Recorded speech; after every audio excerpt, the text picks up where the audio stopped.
تمتوني بلولي عمق بحري حصاري ريندي درسنا زفخري وأخذت منزل نندواز وقاقا في لندي كتامي مكانزا دقي الجسد يالا من كبيني يا زبيني قلف يا ميتا قلف يورينا حدا قول اسمرا زركب الصليب قلبي بالانتقالات بلقيت عيني المزمان كبيدا ما زرتك زقم بيدا مفاي زرق افانا يبتر إذنا إزناتي أمبابا يلا لا كرما أوروماي رساس يلا لا كرما ناطق قول كويت حاريني سبيت عقلك بنزعقلي أنا بدامي وحس فقنا سبعقلي بلون كفلا لينا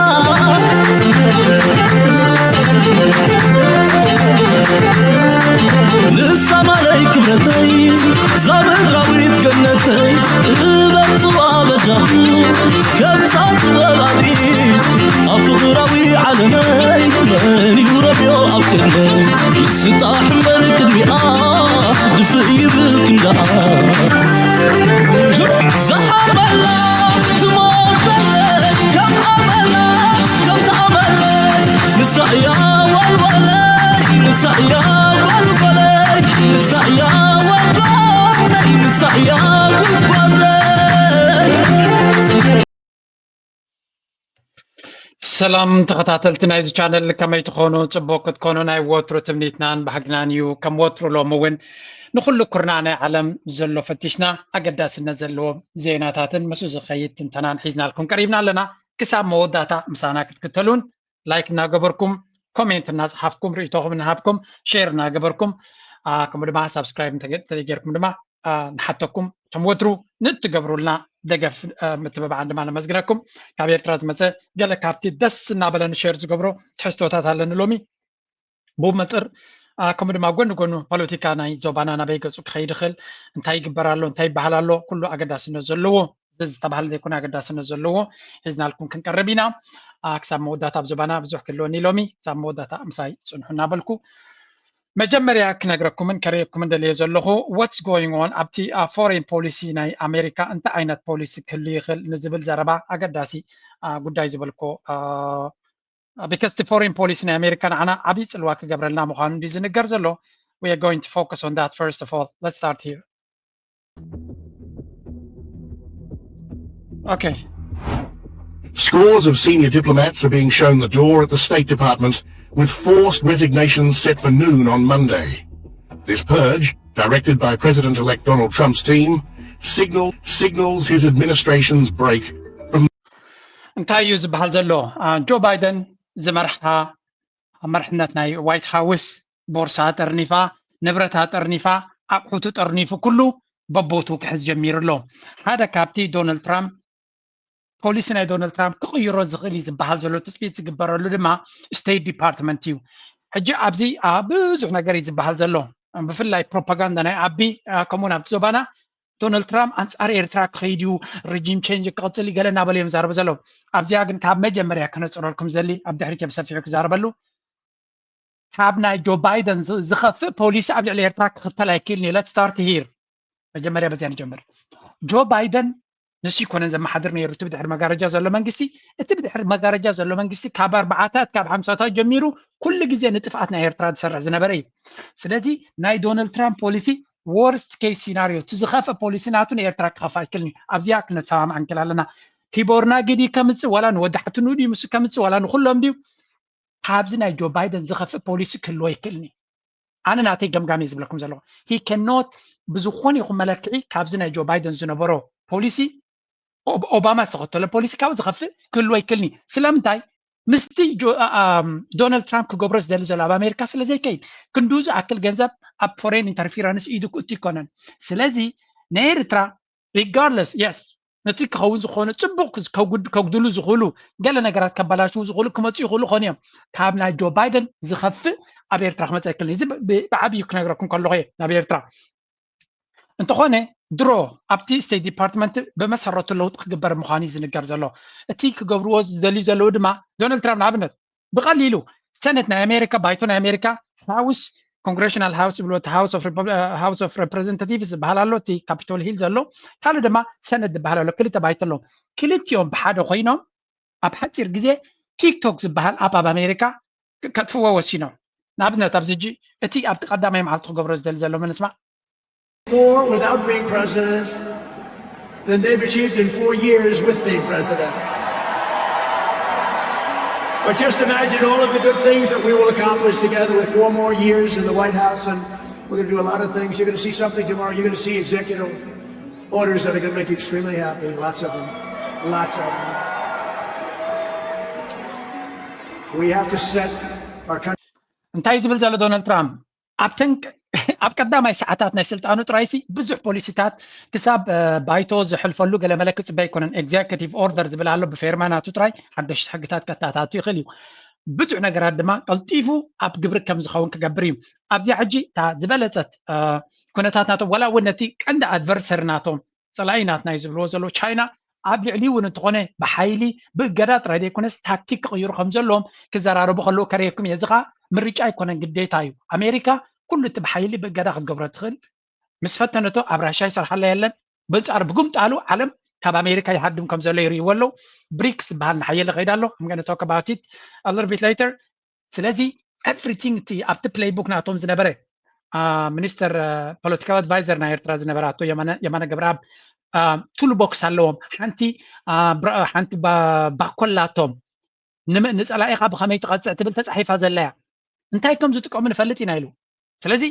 እታ ዝጥቀሙላ ዝነበረ ቱል ቦክስ ትሰርሕ የላን ሎሚ በንፃሩ አንፃሮም ነቲ ዶላር ካብ ዶላር ከም ዝሃድሚ ይገብሮም ኣሎ ስለዚ ነዚ ክቕይሩ ተኮይኖም ፖሊስ ናቶም ክቕይሩሎም ፖሊስ ናቶም ክቕይሩ ተኮይኖም ድማ ስቴት ዲፓርትመንት ክቕየር ክኽእል ኣሎ ስቴት ዲፓርትመንት ድማ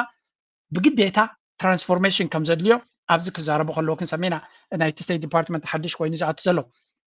ሓደ ካብቲ ንሳቶም ዝደልይዎ ዘሎ ካብ ኣፎም መንስማዮ ድሕሪኡ ከተሓዘልኩም ክፍትን እየ ብዙ ነገራት ኣለኒ ከተሓዞ ዝፍትን ዘሎ ሎሚ but እስከ ተን መጀመርያ ፖሊሳትና ተቆስማዓኩም Senior officials told Fox News Digital that border security will be among Trump's top priorities.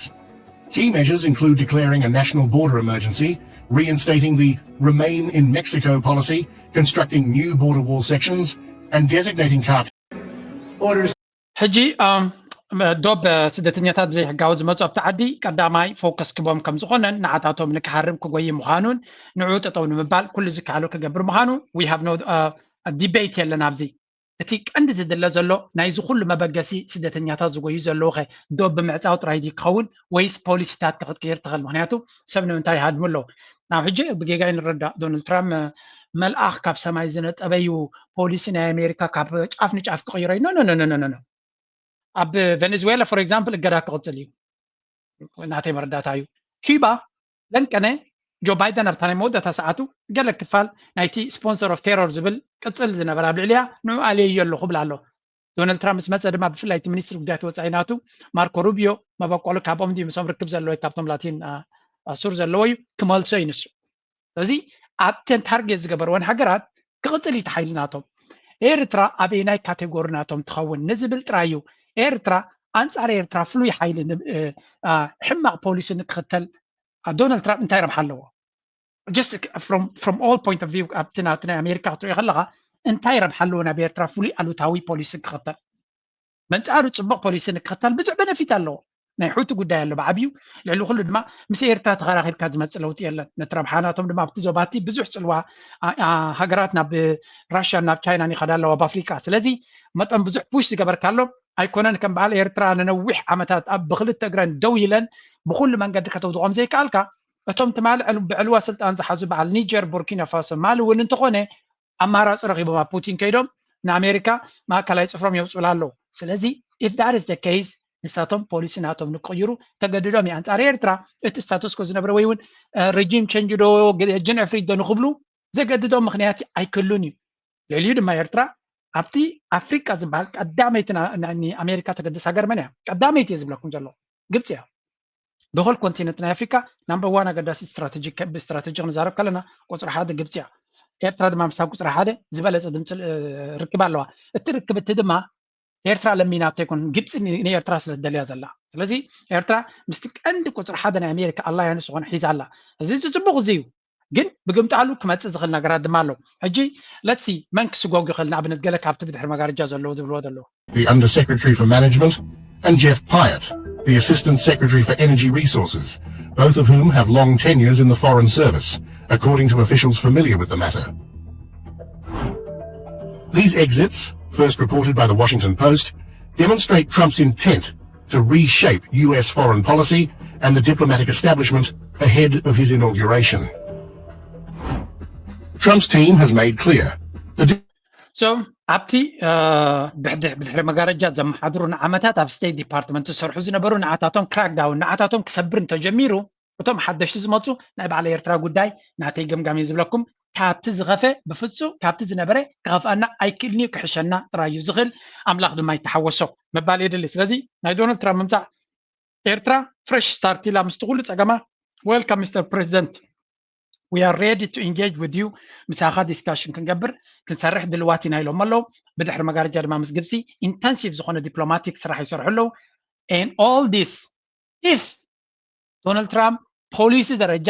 ውፅኢት ንኣሜሪካ ሜክ ኣሜሪካ ግሬት ክሰርሓሉ እንድሕሪ ኮይኑ ነዚ ሕጂ ዘሎ ዕድላት ክጥቀመሉሉ ኣብ ነፍሲ ወከፍ ሃገር እየ ዝብለኩም ኤርትራ ንኣሜሪካ ልዕልማንም ተገድሳ ይብለኩም ኣለኹ ነው እንታይ ማለት እዩ ግን ነፍሲ ወከፍ ናይ ሰላም ኣፍ ደገ ዝተኸፈተሉ ንዑ ክጥቀም ዲ ክፍትን ወይስ ነቲ ብድሕሪ መጋረጃ ዘሎ ሕማቕ ኣጀንዳታት ክገብር? ኤርትራ ግን ሓደ ሲግናል ሂባቶላ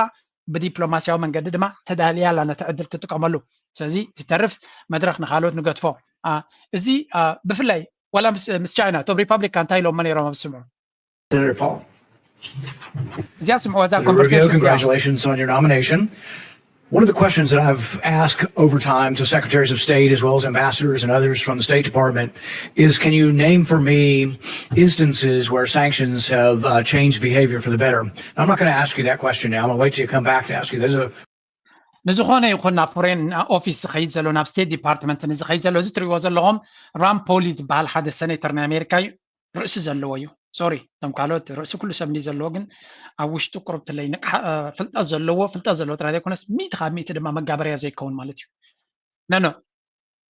ገሊኦም 100% መጋበርያ እንዲኦም ዝዛረብዎ ኩሉ ናይ ኣጀንዳ ምዃኑ ትፈልጥ ኢኻ። እዚ ሰብ እዚ ግን ንብዙሓት ሓይልታት እውን ዝነቅፍ ሓይሊ እዩ። ሓውሲ ኢንዲፐንደንት ዝኾነ 100% እዩ ክንብል ኣይንኽእልና። ግን ፅቡቅ ዝኾነ ሓሳባት ዘመንጩ ሰኔተር እዩ። ብዙሕ ሰብ ድማ ይስዕቦ እንታይ ይብላ ኣሎ ንዝኾነ ኣብ ፎሬን ኦፊስ ዝመፅእ ዘሎ ወይ ኣብ ስቴት ዲፓርትመንት ዝኸይድ ዘሎ ሰብ ቀዳመይቲ ዝሓቶ ኣብነት ክትበነ ትኽእል ዶ እገዳ ውፅኢት ዘምፅኣሉ ይብሎ ኣሎ። እገዳ ብምግባር ካሲ ውፅኢት ናይቲ ትደልዮ ዘለካ ረጂም ቸንጅ ዲገለ መኣስ መፅኡ ዝኾነ ኣብነት ኣለካ ዶ ኢለ ዝሓቶም ኢሉ ኣይሓተካን እየ ንዓኻ ምክንያቱ ኣብቲ ሰኔተር ስለ ዝነበረ ማርኮ ሩቢዮ ነቲ ፖሊስታት ዝፈልጦ እዩ። ስለዚ ብዙሕ ግዜ ክጥፋ ኣይደልን ይብሎ ኣሎ። ብሓፈሻ ግን they come to realization ኣብ ሓደ ደረጃ መረዳእታ በፂሖም ኣለዉ ኣሜሪካ። እሱ ድማ ብእገዳ ዝፍታሕ ነገር የለን። እገዳ ዝፍታሕ ነገር የለን። so this is very important realization. እገዳ ሕማቕ ማለት ኣይኮነን፣ ግን እገዳ መሊሱ ንሃገራት ካብ ኣሜሪካ ከም ዝርሕኩን ኣብ ካልእ መንገድታት ከይዶም ብካልእ መንገዲ አይዲዮሎጂካል ሓያል ዝኾነ ስነ ሓሳብ ኣማዕቢሎም ምስ ኣሜሪካ ክሰርሑ ዘይደልዩ ኣንጻር ኣሜሪካ ምስ ዝኸዱ ሓይልታት ክኸዱ ስለ ዝገብሮም ዘሎ ምናልባት ብንግዲ ጌርና ክንስዕቦም ክንክእል ኣለና፣ ኣፍ ደገ ክንከፍተሎም ክንክእል ኣለና፣ ኩሉ ግዜ ብምፍራሕ ክኸውን የብሉን ዝብል ሓሳብ የቕርብ። Preview of what I'll ask you the next time. But the reason I bring that up is that I think hopefully people think of sanctions as a way of trying to modulate behavior. You want better behavior out of a country. A country's doing something you don't like. You'd like them to change their behavior for better through sanctions. And I think it rarely works. And I think we pile more on. Now, some would say, well, sanctions are just to punish them. And we just want to, Russia invaded Ukraine. We're just punishing them. And so as punishment, they kind of work. I don't think they're deterring Russia's behavior or changing it. But really, sanctions can have effect in a couple of ways. I think the threat of a sanction, the same way the threat of a tariff can have an effect on behavior. But once placed, I think a sanction or a tariff only has effect on someone's behavior if you remove it. Now, you mentioned earlier a little bit about discussing ways to unwind some of the sanctions ultimately on Russia. People mentioned, well, we never want to let them sell energy. سنتاي زبل زلو اجدا ني حجرات نمقطعين عن تقاملو زبل سنه مغوت አለው ንስ ግን ክትከጽዕ ትኽእል ኢኻ ግን ውጽኢት የምጻልካ ዶ ይትሕቶ ንራሻ ማዓት እገዳ ተራእዩ ዘይፍለጥ እገዳ ጌርና ለባለና ኣብ ኩናት ክሰዓር ንሪኦም የለና መንገዲ ክቕይሩ ንሪኦም የለና ስለዚ መመሊሶም አንጻርና ክንከዱን ነቲ ብሪክስ ዝበሃል ሓይሊ ንክሕይል እዮም ዝገብሩ ዘለዉ ኣብ መወዳእታ ድማ ዓይኖም ከፊቶም ወይ እውን ፅቡቅ ጌሮም እዮም ዝፈልጡ ኣሜሪካን ክዛረብሉ ይጀምሩን ኣለዉ እቲ እገዳ ማዕረት ንራሻ ክሓርም ኢልና ዝገበርናዮ ነቲ መሓዛና ዝኾነ ኤሮፓ ብጣዕሚ ይርምሶ ከም ዘሎ ይርመስ ከም ዘሎን እዚ ድማ መመሊሱን ተገኒኑ ትሽግር ናብ ካልእ ዝበኣሰ ክኸይ ስለ ዝኽእል መንገዲ ክንቅይረሉ ንኽእል መንገዲ ኣሎ ዶ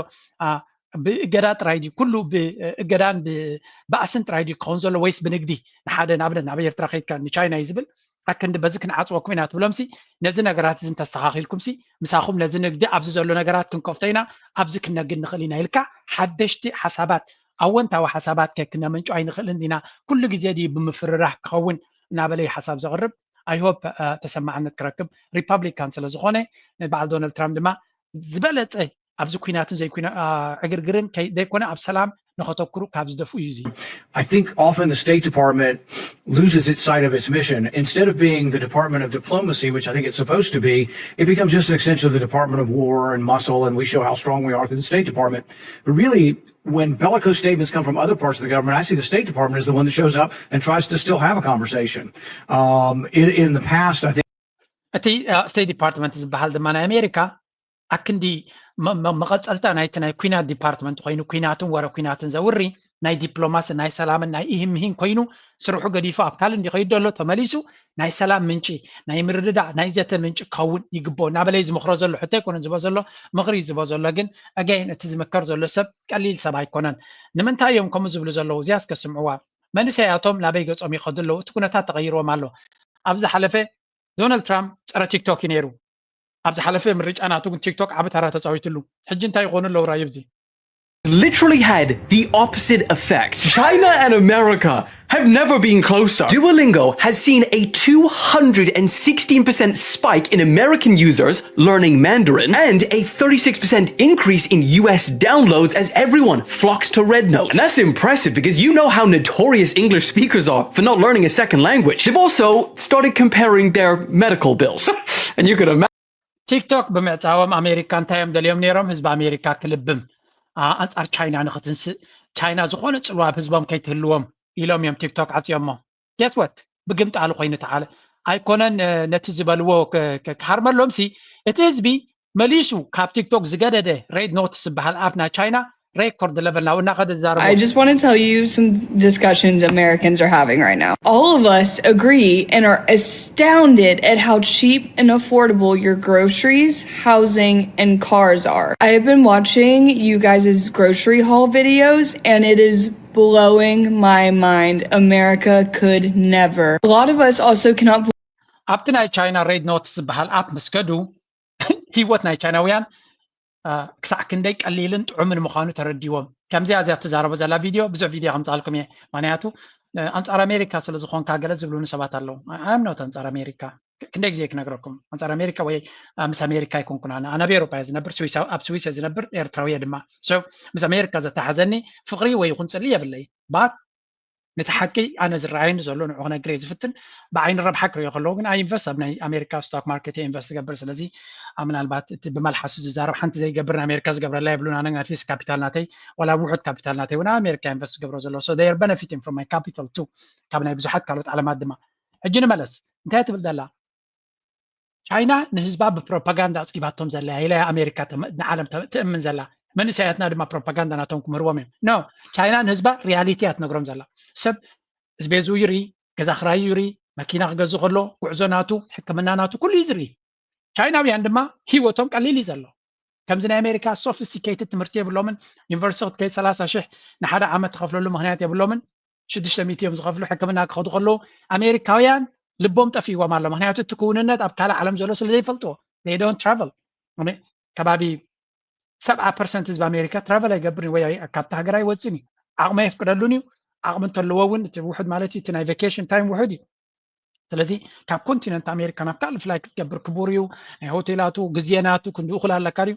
እቶም ኩሎም ትራቨል ዝገብሩ እቶም ሃብታማት 10% እዮም ዝኾኑ ወይ 20% ሳቶም ከም ድሌቶም ነዚ ዓለም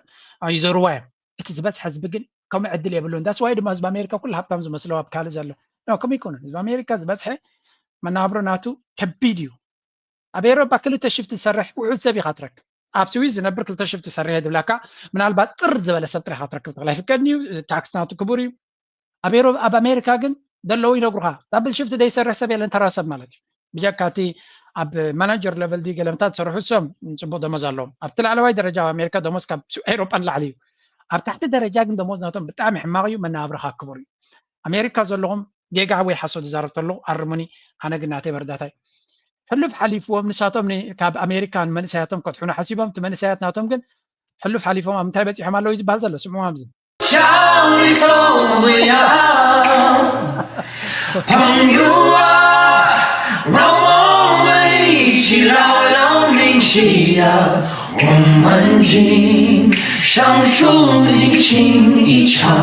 درف جميرو مالونا تشاينا حلف حليفهم سلازي نسبة أمريكا كاب تشاينا كفولي وزا حسبو كي تردهم أبتك عند ناي بروباغاندا كون زغل زبال ناي ريد نوتس مالت ناي كومونيست بارتي أبو مالت يتشمناتو نابو آتيوم تسبة أمريكا ما بتعرف فتيوه لازم مليونات أمريكاوية نابز أبز خيدا مالو كعاتو ويم نعود جن هذا من قد كفيتهم لهم كم سلو نيش ترايك اسمعكم أي وش حنت ملت فيديو بزعبا صغ جبران دسي لأني بتعب يسحق أبزي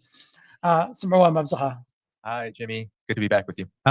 Good to see you. So we're going to jump right into this. This is from CNN Business. The great social media migration, sudden influx of users, United States users, to a thing called Red Note. How do you say that, Danny? What? زي CNN يزارب زلو من سياد ببزعي ني تيك توك مس عصولهم ناب ريد نوت سبحال ببزعي خدلو إذا مايجريشن سدات بالالو تيك توك مايجرانتس يوم سبحال زلوي ريفيجيز تيك توك تعصيني رجع كات خفيت له دونالد ترامب أبتي تن وحدة ساعات مساعة سوا أخفيته له نزل مساعة 9 مع التدمى كاله جزائك سبز رغبو كم زخفت كجبريلو يزارب على مهنته تيك توك أبتي ندونالد ترامب أبوليتيكان كقصل عبي ترى تسعوتين يرتون من سيات أو قينهم ينفليت أمه سيبا ما حجزهم منبر CNN BBC نايكونوا نواب سيحمو سلازي نتيك توك كلا خلو لي دليو بحاليو ترايدي كونه هذا بزح سبي أب تيك توك سارك تفضل لكم زمنا عشت بيزنسات أدفرتايزمنت ناتهم بحسر زبالة أب تيك توك شيء لذي نبزح سب كيو تكاويز مرة. A little red book. Xiaohongshu. Okay, Xiaohongshu. Okay, it's a hugely popular social media app in China. More than 700,000 new users have joined. Many of the American users they had joined as an act of defiance against Washington's move on TikTok. Yeah, I did. This is so much better than TikTok, somebody claimed. To this, Red Book has created an unlikely platform for Chinese and American users to interact. أمريكا مثلا عندنا دمتنا نمعباس تيك توك تعطياتو كابو أبز خف أب كنكيدنا أنصار أمريكا بمبالي مزخود زلو إذا كان تايد فتر زلو تي منسي كم تنسوم زدلي ودي كونه كنا من تاي كلتا بارت لنا حدا بارت لنا نابلكا حشوية تزاربت منسي جن he's not taking it كم تنسوم زدلي و خيد دليت يبلون تمنسي نعتو من قدي نعتو أجباب نعتو حرياتات كجبري زلي don't force me up تناتكم propaganda يزبلهم زلو أمريكا تزبالت إذا عد خاي يزبلوا زلو جن everywhere خدوا عدهم عد صبوا كم زي كونه كاب أمريكا زغونة يرتراوي قال سبات الله بأوروبا نتي كونتات صبوق دي تتقبلوا مالت ويون نتصبوا ناتهم زي تردوا سرح زي رهبوا كونوا خلوا ويون كم تزدلي ووك سرح هاي كالون إرتراوين قال يزبلوك ما بتسيدهم مزيوم أمريكا يخديهم جزا أمريكا مسكلت أمنا يبلو سدرا خجبرو حدار جيروم هيوتهم كم رح مسجم ريتريالي تزهرمهم معناته أبي أوروبا والعامس ولد كعبي بيت مرتك صدق هذا جا خجات موديو كيرخ قبلوا دي قال لك تحسبنا قريبلك مالت ود خابي تمرتو خيرو سي متص دخون بسلام يلنا انت مالت حسيبنا ينفلتنا انا ولا رسول زغون كيز لكم الله because nothing happens ابزي سويس زنبر زلو فلانا زنبر زلو كالك هكاو زغد زحشي ون كون زغل انا بكتما سلا زنبر حنت سكند سكول عكچ وي كوي گله كونه كايت فرنيقه حمي مني حكمنا حكيم يرغبلو دو مدهانيت يرغبلو دو ገንዘብ ይጽገም دو زربازي يلنا بسويس እዚ زربازي انا نيرتراسي زمنا يلا انا ولا بتزتحت درجة كلنا أبزع عداقاش كلنا خما بزحت يرترانينا أبزع ورقات مستقبل جميركا حكمنا يكون كلمة نابرنا هزبنا ناي سدراخنا نفسها تحسبني خا من البعض كجنا كازغل ماكينان وغزادو سيفين قال قبرتي تات كجنا كاخلي كمان مسل مسرت أو نجارات كبل لي عندك ستي جزاخ رايدو حكمنا دو زيوم نجارات ياتهم أبزي زترسوا يا ما بأوروبا ብፍላይ ሃገራት ከም በዓል ስዊስ በዚ ነገራት እዚ ኦኬ ስፔሻሊስት ዶክተር ኣይረኸብኩም ገለ ዝብል ክትረክብ ትኽእል ኢኻ ካብ ግዜ ናብ ግዜ ካብ ቦታ ናብ ቦታ ይፈላለዩ ምክንያቱ ስዊስ ከምዚ ብዙሕ ስቴት ስለ ዘለዋ እምበር ከከም ዓቕምኻ እንተለካ ድማ ደኳትር ከም ድሌትካ ክትመርፀሉ ትኽእል ዕድላት እውን ኣሎ ማለት እዩ ብሓፈሻ ግን መሰረታዊ ነገር ናይ ሕክምና እዚ ነገር እዚ ኣብ ኩሉ ዩኒቨርሳል ክኸውን ትምህርቲ ይኹን ደቂ ኣበይ ከም ሮሜ ናይ ቤት ትምህርቲ ይፅቡቕ ገለገለ እውን ብዙሕ ኣይኮነን ኣብዚ ዳርጋ እቲ ቤት ትምህርታት ጥቃጥቃ እዩ ንእሽተይ ዝፈላለዮ ክህሉ ኽእል ግን ብሓፈሻ ተመሳሳልነት ኣለዎ እቲ ስታንዳርድ ናቱ እቲ መንግስቲ ዝገብሮ ኩሉ ማዕረዩ ፕራይቬት ስኩል ክትከይድ ኣይትግደድን ኢኻ ምናልባት ካብ ኣሜሪካ ስድሩ ሒዙ ዝመፀ ሓደ ኤክስፓት ቋንቋ ስለ ዘይክእሉ ገለ ፕራይቬት ቤት ትምህርቲ ክስዶም ይኽእል ኣዝዩ ክቡር እዩ ድማ ካብቲ ናይ ደቂ ዓዲ ቤት ትምህርቲ ድማ ይበልፅን እዩ ቋንቋ ክሳብ ዘለምድ ያው ክፀንሕ ዝኽእል እምበር ተመሊሱ ኣብቲ ፕራይቬት ስኩል ስለ ዝመሃሩ ካብቲ ናይ መንግስቲ ቤት ትምህርታት ይበልፁ ማለት ኣይኮነን ኣብዚ እዚ ኩሉ ኣብ ቻይና ድማ ከም እዩ እዚ ኤሮፓ ዝገልፀልኩም ዘለኹ ቻይና ድማ ከም እዩ ኣይ ሆፕ ኤርትራ ድማ ሓደ መዓልቲ ከምኡ ክኸውን ንሰብ ገንዘብ ኣይኮንካ ናብ ጅቡቲ ትወሉ ቀረብ ኢኻ ትቦ ሶ ንስማዕዮም ኣብዚ Act with each other. Big thank you to all of you in Red Note who gave such a warm welcome to me and all the other Americans who have flooded this app. I did not expect to make so many friends so quickly. My entire life, we were taught to be scared of the Chinese people. Oh, the Chinese are coming, the Chinese are coming. None of that was true. The camaraderie, the friendliness of the Chinese people, they have welcomed us with open arms. These people are cool, man. So when people are finding out is that, oh my God, Chinese people are just like us. We have been fed. እዞም ንኣሽቱ ቆልዑ ደቂ 15 ዓመት ኣይኮናን ዝዛረቡ ዘለዎ ብዛዕባ ቻይና ኣሜሪካውያን ህዝቢ ክሳዕ ክንደይ ማኒፕሌትድ ከም ዝኾነ ከም ዝሓሰብዎን ከም ዘታለልዎን ህዝቢ ቻይና ፅቡቅ ሂወት እዩ ዝነብር ክንደይ ግዜ ነጊረኩም እየ ከተማታቶም ራእዩ ፅርግያታቶም ራእዩ መንገዲ ባቡሮም ራእዩ ዩኒቨርሲታቶም ራእዩ ውፅኢት ናይቲ ቴክኖሎጂ ናቶም ራእዩ መኻይኖም ራእዩ ቻይና ከምቲ ኣሜሪካ ኣብ ሚድያ ናታ ኤሮጳ ኣብ ሚድያ ናታ ገይሮም ፕሮፓጋንዳ ዝገብርዎ ይኮነን እቲ ሂወት ኣዝዩ ፅቡቅ ምዃኑ ብዓይንና ንሪኦ ዘለና ብእዝና ንሰምዖ ዘለና ሓሶት እዩ ይብሉና ኣሎ ኣብ ኤሮጳ ኢና ነብር ዘለና ኣብ ኤርትራ ኮይንካ ከምቲ ኢሎምካ ንኣብነት መንግስቲ ሻዕብያ ፕሮፓጋንዳ ገይሩ ዝብለካ ይገለገለ ኣይ ሊቭ ኢን ፈርስት ወርልድ ናይ ቀዳማይ ዓለም ቀዳማይ ኣብ ዝኾነ ሃገር እየ ዝነብር ዘለኹ ናብ ስዊዘርላንድ እየ ዝነብር ዘለኹ and we know ኣብ ቻይና እቲ ቴክኖሎጂ ቀዲምና ከም ዘሎ ተርዲኹም ኣለኹም ኢንተርኔት ዝኾነ ኣነ ሕጂ ትምክሕቲ ናይ ስዊስ ካልኣይ ሃገረይ ዳይ እምበር ኣነ ይኮንኩን ሃኒፀ እዮም ኣብ ስዊስ ዘሎ ቴክኖሎጂ ቤስት ኦፍ ደ ቤስት ምዃኑ ይፈልጥ እየ መንገዲ ባቡራትና ይኹን ገለ መለታት ኩሉ one of the best ኣብ ዓለም መፂኹም ራእይዎ if you have the chance ዕድል ተረኺብካ ቤተሰብ ተለካ ስዊስ ሆቴላት ትቅሉ ክብሪ ኢልዩ ግን ቤተሰብ ተለካ ሓንቲ ሶምን ዋላ ቀደም ትፀሎ ዝነበርካ ወዲ ገዛውትካ እንተሎ ንለንቀነ ተዓሪቃ ኣለኹ ገሸካ ደለየልኩም ምፅኡ ራእይዎ ስዊዘርላንድ is a beautiful country ፍላይ ኣብ ሳመር ተመፂኹም ናይ ዊንተር ፓሽን ተለኩም ድማ ዓድ በረድ ኣለዎ መፂኹም ነዚ ኩሉ ኣብ ግምት ምእታው ኣነ ክሪኦ ከለኹኒ ቻይና እቲ ቴክኖሎጂ ካብ ቻይና ዝመፅእ እቲ ከተማታት ናይ ቻይና ክሪኦ ከለኹ ቦይ ኣብ ስዊዘርላንድ የለን ከምኡ ስኢልካ ደይከውን ክትዛረበ ይብልካ የለን ኣብ ስዊዘርላንድ ከምኡ እቲ ዘለዎም ደረጃ ቴክኖሎጂ ንስዊዘርላንድ ተቀዲሞም እዮም ንስዊዘርላንድ ተቀዲሞማ ወላ ጋዜጣታት ናይ ስዊዘርላንድ እዮም ከምኡ ዝብላ ኣብ ቴክኖሎጂ ኣብ ኣርቲፊሻል ኢንተሊጀንስ ኣብ ሮቦቲክስ ኣብ ኤሌክትሪክ ካርስ ገለመለገለ ቀዲሞምና እዮም ስለዚ you have to admit ነቲ ዘሎ ኩንነት ተቐበሎ ኣነ ህዝቢ መንእሰያትና ኣብ ቻይና ከይዶም ክመሃሩ ኣለዎም ክብል ከለኹ ኮሚኒስት ስለ ዝኾንኩ ወይ ፅልኣት ናይ ኤሮጳ ስለ ዘለኒ ይኮንኩን ዝበለፀ ትምህርቲ ብርትዕ ዋጋ እማኻ ውፅኢት ዘለዎ ንፅባሕ ንጎ ኣብ ቅድሚት ክሰርዓካ ዝኽእል ትምህርቲ ኣብ ቻይና ከይድካ ኢኻ ትምሃር እንድሕሪ ዕድል ኣለካ ኮይኑ እቲ ዕድል ተረኺብካዮ ቀሊል ኣይኮኑ እቲ ዕድላት እውን ግን ተረኺብካዮ that would be the best option ኣነ ክሪኦ ከለኹ ከም ሃገር ደረጃ ክትሪኦ ከለኻ ሞዴል ናይ ቁጠባ ክትርኢ ከለኻ ናይ ሃገር ዝያዳ የዋፅኣካ ከይድካ ምርኣይ ኣገዳስነት ኣሎ ስለዚ እዞም ሰባት እዚኣቶም ድማ ኣነ ቀደም ከምኡ ይነበርኩ መጠን ብዙሕ ክከታተልን ክርእን ክሰምዕን ዝጀመርኩ እየ ከምኡ ኸውን ጀሚረ እምበር ቀደም ናይ ቻይና ቲቪ ኮይነ ይፈልጥን ኣነ ስፔሻል ኣነ ኣብ ኤሮጳ ክመፅእ ከለኹ ኣሜሪካ the land of freedom and the land of opportunity ብላብላ እዚ ኩሉ መፅሓፍቶም ናንበብኩ ትምህርቲ ናቶም ቢዝነስ የተማሂረ ገለመለ ኢኮኖሚክ ሞዴልስ ናቶም የተማሂረ ስለዚ ናይ ኣሜሪካ ዓብ ፅልዋይ ነይሩኒ ነቲ ናይ ኣሜሪካ ኣብ ርእሰይ ኣትዩ ዝነበረ ፕሮፓጋንዳ ንኸውፅኣሉ ግዜ ወሲድለይ ድሕሪኡ ግን ነቲ ነገራት ነቲ ኣብ ላዕሊ ሸፊኑካ ዘሎ ዘይትእሊ ኣቢልካ ነቲ ትክክለኛ ሓበሬታ ክትረክብ ዝጀመርካ ትክክለኛ ስእሊ ክትሕዝ ትጀምር ማለት እዩ Now listen to this one. Won the election. The German government fell. A few weeks later, the French government fell. The South Korean government is in crisis. what we saw since the election of President Biden is the commitment of the Western world as a whole, and President Biden seemed to manage to convince all the existing governments in Western capitals. መቸም ድራማ ናይ ጆ ባይደን ስለስተወደን በር ኣብ ዘበን ጆ ባይደን በሙላ ነታ ኤሮፓ ግርም ገይሩ ተጻዊትላ ጆ ባይደን እኮ አይመስለንን ነተም መጋረጃ ዝነበሩ ግን ኤሮፓ ቤላ ገይሮም ኣብ ጭቃ ይትዮም ምስ ጆ ባይደን ኣብ 4 ዓመቱ ንዑ ከሰንዩ ዝኸዱ መራሕቲ በሙሉኦም ኣብዚ ያላታ ስእሊ እንተመፅያ ኣብዚያ ኩላይ ይገብሩልና ነንበረይ እዛ ስእሊ እዚያ ጽቡቅ ገይራ እንተትመጽእ እዞም ኩሎም ኣብዚ ዘለዉ ሓንቲ መራሒት ጥራይ ተሪፋ ደላ ሃቦ ናይ G7 መራሕቲ እዮም ሓንቲ መራሒት ጥራይ ተሪፋ ደላ ናይ ጣልያን ጥራይ ካሳ ጆርጅያ ሜሎኒ ንሳኻ ከየማናይ ክንፍ ኮይና ስለዚ መጽእ ጥራይ በሙሉኦም ማክሮን ከይድ እዩ ወዲ እዩ ተቐባልነት ናቱ መሬት ዘቢት እዩ ዘሎ ባይደን ከይድ እዩ ሪሺ ሱናክ ናይ ዓዲ እንግሊዝ ተጠሪዙ እዩ ናይ ጃፓን ተጓሒፉ እዩ ናይ ጀርመን ተጓሒፉ እዩ and give me ካልመን ኣሎ G7 ዝበሃሉ ሰም እዮም ናይ ካናዳ ትሩዶ ጃስቲን ትሩዶ ተጓሒፉ እዩ every one of them ተጓሒፉ እዚ ስለምንታይ ከምኡ ኮይኖም ኩሉ እቲ ዝኽተልዎ ዝነበረ ፖሊሲ ብጀካ ንኣሜሪካ ንኻልኦት ኩሎም ኣይርብሕን ኩላቶም ስሒኖም እዮም ቶም ካልኦት ኣሜሪካ ግን ነቲ ኩናት ንረብሓ ተጠቂማትሉ እቲ እገዳ እውን ንረብሓ ተጠቂማትሉ ንራሻ ንኢራን ነዳድናቶም ናብ ኤሮፓ ከምዘይመፅእ ጌርካ ተዓፅቦ ብፍላይ ናይ ራሻ ብምሉእ እቲ ጋዝን ነዳድን ዓፂኻ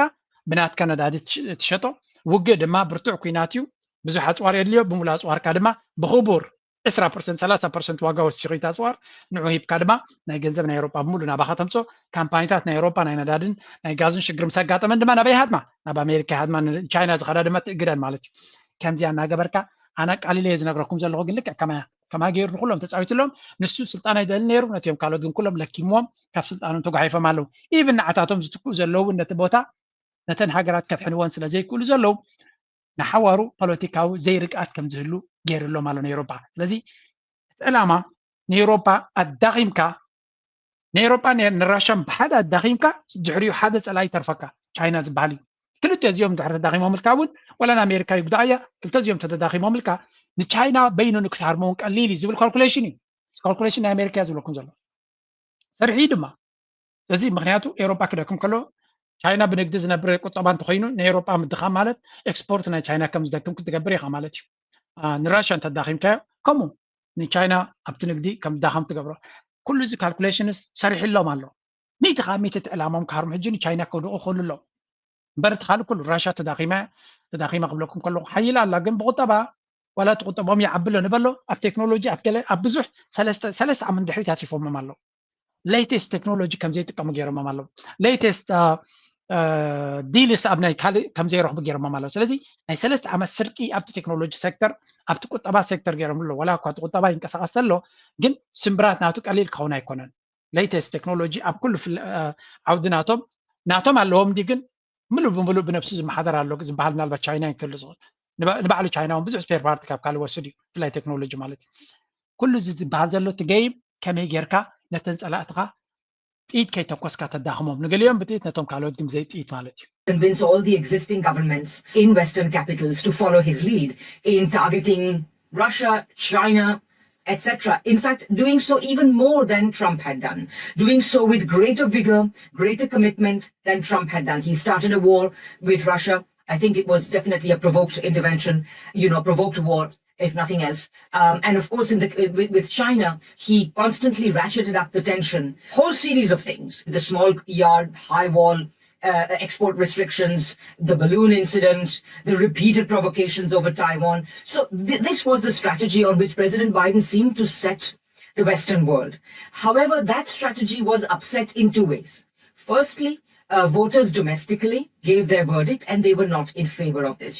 When we started 2024, it was supposed to be a year of elections and everybody was looking forward to what... ብሓፈሻ እንታይ ትብል ዘላ እቲ ዘረባ ክልተ ፓርቲ እዮም ዘለዋ ኣብ ኣሜሪካ እዮም ዝብሉኻ ክልተ ፓርቲ ኣለዉ ክበሃል ከሎ ግን ቲዮሪ ይሱ ኣብ ቲዮሪ ዝተመርኮሰ እምበር ክልተ ፓርቲ ኣለና ኣሜሪካ ሓደ ፓርቲ እዩ ዘሎ ምክንያቱ ነዚ ምስ ቻይና ዘሎ ኩናት መን ጀሚርዎ ትራምፕ ጀሚርዎ ኣብ 2016 ሽዑ ንትራምፕ ፀሊና ኢሎም ዴሞክራትስ በቃ ኣንጻሩ ዝኾነ ናይ ዴሞክራት መራሒ መፅዩ እቲ ገዳ ቻይና ጀሚራ ኣብ ቻይና ጀሚርዎ ዝነበረ ኩናት ብዝለዓለ መልክዕ መን ቀፂልዎ ጆ ባይደን ቀፂልዎ ማለት እዩ በአንጻሩ ክኸይድ ኢኻ ትፅበዮ ኤግዛክትሊ ነቲ ዝጀመሮ ዶናልድ ትራምፕ ድማ መፅኡ ነቲ ባይደን ዝገብሮ ዝነበረ ናብ ቻይና ክቕፅሎ እዩ ሕጂ ስለዚ ዝተፈላለየ ፖሊሲ ኣለና ኢሎም እዮም ድሕሱ እምበር እቲ ሓደ ፖሊሲ ዘሎ ኩሎም ድማ ከምኡ እዮም ዝብሉ there is only one party in America ብድሕሪ መጋረጃ ዘመሓድር ሓደ ፓርቲ ዘሎ ክልተ ግን ነቲ ህዝቢ ንክረኣዮ ፍልልይ ከም ዘለዎም ንክመስሉ እዩ እምበር ኣብ መወዳእታ ፖሊሲ ናቶም ተመሳሳሊ ካልኦት ዓለማዳ እንታይ ይገብራ ኣለዋ ንዝብል let's start here and grow. Every few weeks, basically, there's a new announcement of another country that has been admitted to BRICS, which is a global south-led organization that now represents ብግምጣሉ ብሪክስ ዝበሃል ኣርስቲ ቀጻሊ እዩ ዘሎ ምናልባት ኣብ ቻነል ሓያል ዋና የምፃእኩሉና ኣሎ ገና ሕጂ እውን እናቐፀለ እናዓበየ ይኸይድ ኣሎ ብኸመይ which is a global south-led organization that now represents more than 40% of the global economy and over half of the world's population. The latest news is that as of the 17th of January, Nigeria has been accepted as a partner country in BRICS, which means it's on the path toward full membership in the near future. This is very important because Nigeria has the largest population in Africa and it has the 6th largest population on Earth. The Brazilian government announced ትሪዎም ኣለኹም ብሪክስ ቀጻሊ ሃገራት ዕቤት ዘለዎን ሃገራት እናመረፁ ናብቲ ሊስታናቶም ይእትው ኣለዉ ኣብ ዝሓለፈ ኢንዶኔዝያ ዝበሃል ሃገር መበል ራብዓይ ዝበዝሐ ህዝቢ ዘለዎ ኣብ ዓለም ብቁጠባ ድማ ካብቶም ንላዕሊ ገጾም ዝኸዱ ዘሎ ሃገራት ሙሉእ ኣባል ናይ ብሪክስ ከም ዝገበርዎ 9 ነይረን ሕጂ 10 መንበርስ ኮይነን ኢትዮጵያ ሓንቲ ካበን እያ ካብተን 10 ማለት እዩ this is very important in ኢትዮጵያ ሓቂ ንምዝራብ ኢትዮጵያ ኣብ ብሪክስ መጀመርያ ቦታ ስለ ዝረኸበት forever ንኢትዮጵያ ፅቡቅ እዩ እዚ ፅቡቅ ዕድል ይናዓታቶም ምናልባት ዝምድና እንተገይርና ድማ ንሕና እውን ጎረቤት ስለ ዝኾንና ክትረብሓሉ ትኽእል ኢኻ ግን ብሓፈሻ ምስ ቻይና ዝምድና እንተለካ ምስ ራሽያ ዝምድና እንተለካ ናይ ኢትዮጵያ ብፍሉይ ዝገብረልካ የብሉን ወይ እውን ዘጉድለልካ የብሉን ልዕሊ ኩሉ ድማ ምስ ግብፂ እውን ፅቡቅ ዝምድና ስለ ዘለና for now we are safe but at least ኣብቲ ክለብ እቲ ቦታ ምህላው ሳዕ ክንደይ ኣገዳሲ ምዃኑ ምፍላጥ የድልን ወለዶ ኢኻ ትሕስቦ ዘለካ ኣብ 1945 ኣብቲ UN ቀልጢፎም ቦታ ዝሓዙ እዮም ነዚ ዓለም ዘመሓድርዎ ዘለዉ ስለዚ again ናብ ብሪክስ ቀልጢፎም ስለ ዝኣተው በነፊት ኣለዎ ንግደፎ ኢንዶኔዝያ ዝበሃል ሃገር ሃንደበት ኣብ ብድሕሪ መጋረጃ ብዝተገበረ ስራሕ ሙሉእ መንበር ገይሮማ ንስዑድ ዓረብ ተሓሲቡ ዝነበረ ቦታ ስዑድ ዓረብ ዝሓልታ ስለ ዘርአት ብኢንዶኔዝያ ተኪዮሞ ማለት እዩ ናይጀርያ ድማ ኣብቲ ፓርትነርስ ኣትዩ ዘይነበረ ወይ ተቐቢሎማ ነይሮም ይመስለኒ ጌጋ ይኽላለይ ሕጂ ፓርትነር ኮይኑ ቦቱ ኣውሒሱ ኣሎ ስለዚ ኣብ ኣፍሪካ ኣብ ብሪክስ መን ኣለዉ ኩለንተን ኣሜሪካ ኣንከር ትጥቀመለን ዝነበራ ሃገራት ብምሉአን ኣብ ብሪክስ ኣትየን መን የንሰን ግብፂ ኣብ ሰሜን ኣብ ምዕራብ ኣፍሪካ ናይጀርያ ኣብ ታሕቲ ደቡብ ኣፍሪካ ኣብ ምብራቕ ድማ ኢትዮጵያ እዩ ነይሩ 4 ሃገራት ኣብ ብሪክስ ኣትየን ኣለዋ 4 ሃገራት ድማ ተን ዝዓበያ ዝበዝሕ ህዝቢ ዘለወን ዝሰፍሐ መሬት ዘለወን ሃገራት ተባሂለን ዝፍለጣ እየን ኣሜሪካ ንዓን ሒዛ እያ ንኣፍሪካ ክትዕዛ ትሓስብ ነይራ guess what ነቲ ጌም ናታ ተኸቲሎም ብሪክስ ናብኦም ይጀመና ኣለዉ ንኣሜሪካ ግን ኣውፂኦም ማያብለኩም ኣለዎም ግን ኢን ጀነራል ካብ ብሪክስ ዘኽረብሓ ይኽእላ ካብ ኣሜሪካ ተን ካምፓኒታት ኣብዚ ሕጂ ደረጃ ዘለዎ ቁጠባ ካብ ብሪክስ እን ዝያዳ ክረብሓ ዝኽእላ that's why ድማ ናብኡ ገፀን ዝጓያየ ዘለዉ ሃገራት ኣያሹ ስለ ዝኾኑ ይኮኑ they can see they can feel they understand እቲ ኩነታት ናበይ ገፁ ይኸይድ ኣሎ ስለዚ the world is changing very fast and እንታይ ይበሃል ኮይኑ ነቲ ኩነታት ምጥቃሙ ድማ እቲ ዝበለፀ መድረኽ ኮይኑ ይረአየኒ this news because in 2025 Brazil is Now let's look at Moscow. The Russian capital is hosting a special guest, Iran's President Masoud Pezeshkian. He's there to sign a deal, a comprehensive strategic partnership agreement between Iran and Russia. And this deal has the world on alert because it's between two of the West's biggest rivals, Iran and Russia. Pezeshkian landed in Moscow earlier today. He was welcomed with the usual pomp and pageantry. He even took part in a wreath-laying ceremony at the flame of the unknown soldier. Quite the sight. An Iranian president honoring Russian war heroes. The West won't be happy with that. Once that was out of the way, Pezeshkian began his meetings. His first one was with Russia's Prime Minister, Mikhail Mishustin. Now let's face it, that was just the teaser. The real talks began a bit later inside the Kremlin. That's where President Vladimir Putin sat down with Masoud Pezeshkian. Take a look at this. There we go. Russia and Iran have a deal ገይረን ኣለዋ ስትራቴጂካዊ ዲል ገይረን ኣለዋ and this is going to be important ኣገዳሲ ክኸውን ኣብ ኣገዳሲ መድረኽ እዩ ዝግበር ዘሎ ዶናልድ ትራምፕ ንእስራኤል ደጊፉ ንኢራን ክሓርም ይኽእል እዩ ዝበሃል ዘሎ ዲቤት ኢና ንሰምዕ ዘለና ስለዚ እዚ ስትራቴጂካዊ ዲል ንኢራን ዓብዪ ኣገዳሲነት ዘለዎ ይክኸውን ብዓብዪ ድማ ነቲ ዞባ ኣብ ዘይተደልየ ኩናት ንክብፅሕ ንኸይእቶ ምናልባት መድሓኒ ክኸውን ከም ዝኽእል ፑቲን ክዛረብ ከሎ Friends, we are very glad to see you all in Moscow. Welcome. Your visit today is of particular importance because we will not only have the opportunity to discuss all areas of our cooperation, but we will also sign a major basic agreement between Russia and Iran on a comprehensive strategic partnership. Discuss all areas of our So ሓደ ዓቢ comprehensive ኩሉ ዘማእከለ ስትራቴጂካዊ ዲል ክፈራረሙ ምዃኖም እዩ ዝንገር ዘሎ so that's going to be important ነቲ ናይ ዓለምና ኣካይዳ እዚአን ሃገራት እዚኣተን ድማ ኣገዳሲ ተራ ክፃወታ እየን ዝመፃ ዘላ 4 ዓመታት ምክንያቱ ኣብ ዓውደ ኩናትን ኣብ ናይ ኩናት መድረኽን ዘለዋን እዚ ጉዳይ እዚ ሓይልን ተርእየን ጥራይን ድማ ካብ ክወፃ ዝኽእላ ምክንያቱ ዶናልድ ትራምፕ ኣብ ሓይሊ ዝኣምን if you show him force respect ኣለዎ ሓይልን ተዘይብልካ you're done ሓይልን ዘይብሉ respect ዘይህብ መራሒ ዝመፅእ ዘሎ ስለዚ they have to show strengths ድማ ብከምዚ ኢኻ ትርእዮ now let's go to the next topic ኩሉ ግዜ መቸም ኣብ ክሪፕቶ ኢንቨስት ገርኩም ንዓይ ሰማዕኩም ኣብዚያ ኩነታት እዚኣ ሕጉሳት ከም ዘለኹም ይፈልጥ እየ and it's gonna be up and up 108 ዝነበረ ሬከርድ ሓሊፋ 108 ከም ዝሃረመት ቢትኮይን again ኣብ 108 ተጠው ክትብል ከም ዘይኮነት ንላዕሊ ክኽየት ከም ዝኽእል ብዙሕ ፕሮጀክሽንስ ንሰማዕ ኣለና I hope ንስኻትኩም ድማ ተኸቲልኩም ነቲ ምኽሪ ዝወሃበኩም ዘሎ ስምዕዎ እዚኣ ስምዕዋ እስከ 30 something and you're willing to do the work, if you're willing to spend 100 hours or 200 hours, if you have more time than money, then the volatility of Bitcoin is a gift to you. If you have more money than time and you're arrogant and egotistical and you just take the opposite. Michael Taylor is a person to watch. ክትሰምዕዎ ዘለኩም እዩ ኣገዳሲ ሰብ እዩ ኣብ 20ታትን 30ታትን ዘለዎም ብፍላይ ብዙሕ ግዜ ዘለኩም ግን ገንዘብ ብዙ ከምቲ ዝደልይዎ ገንዘብ ዘይብልኩም ስለዚ መብዛሕትኡ ሰብ መንእሰይ ከሎ ንእሽተይ ከሎ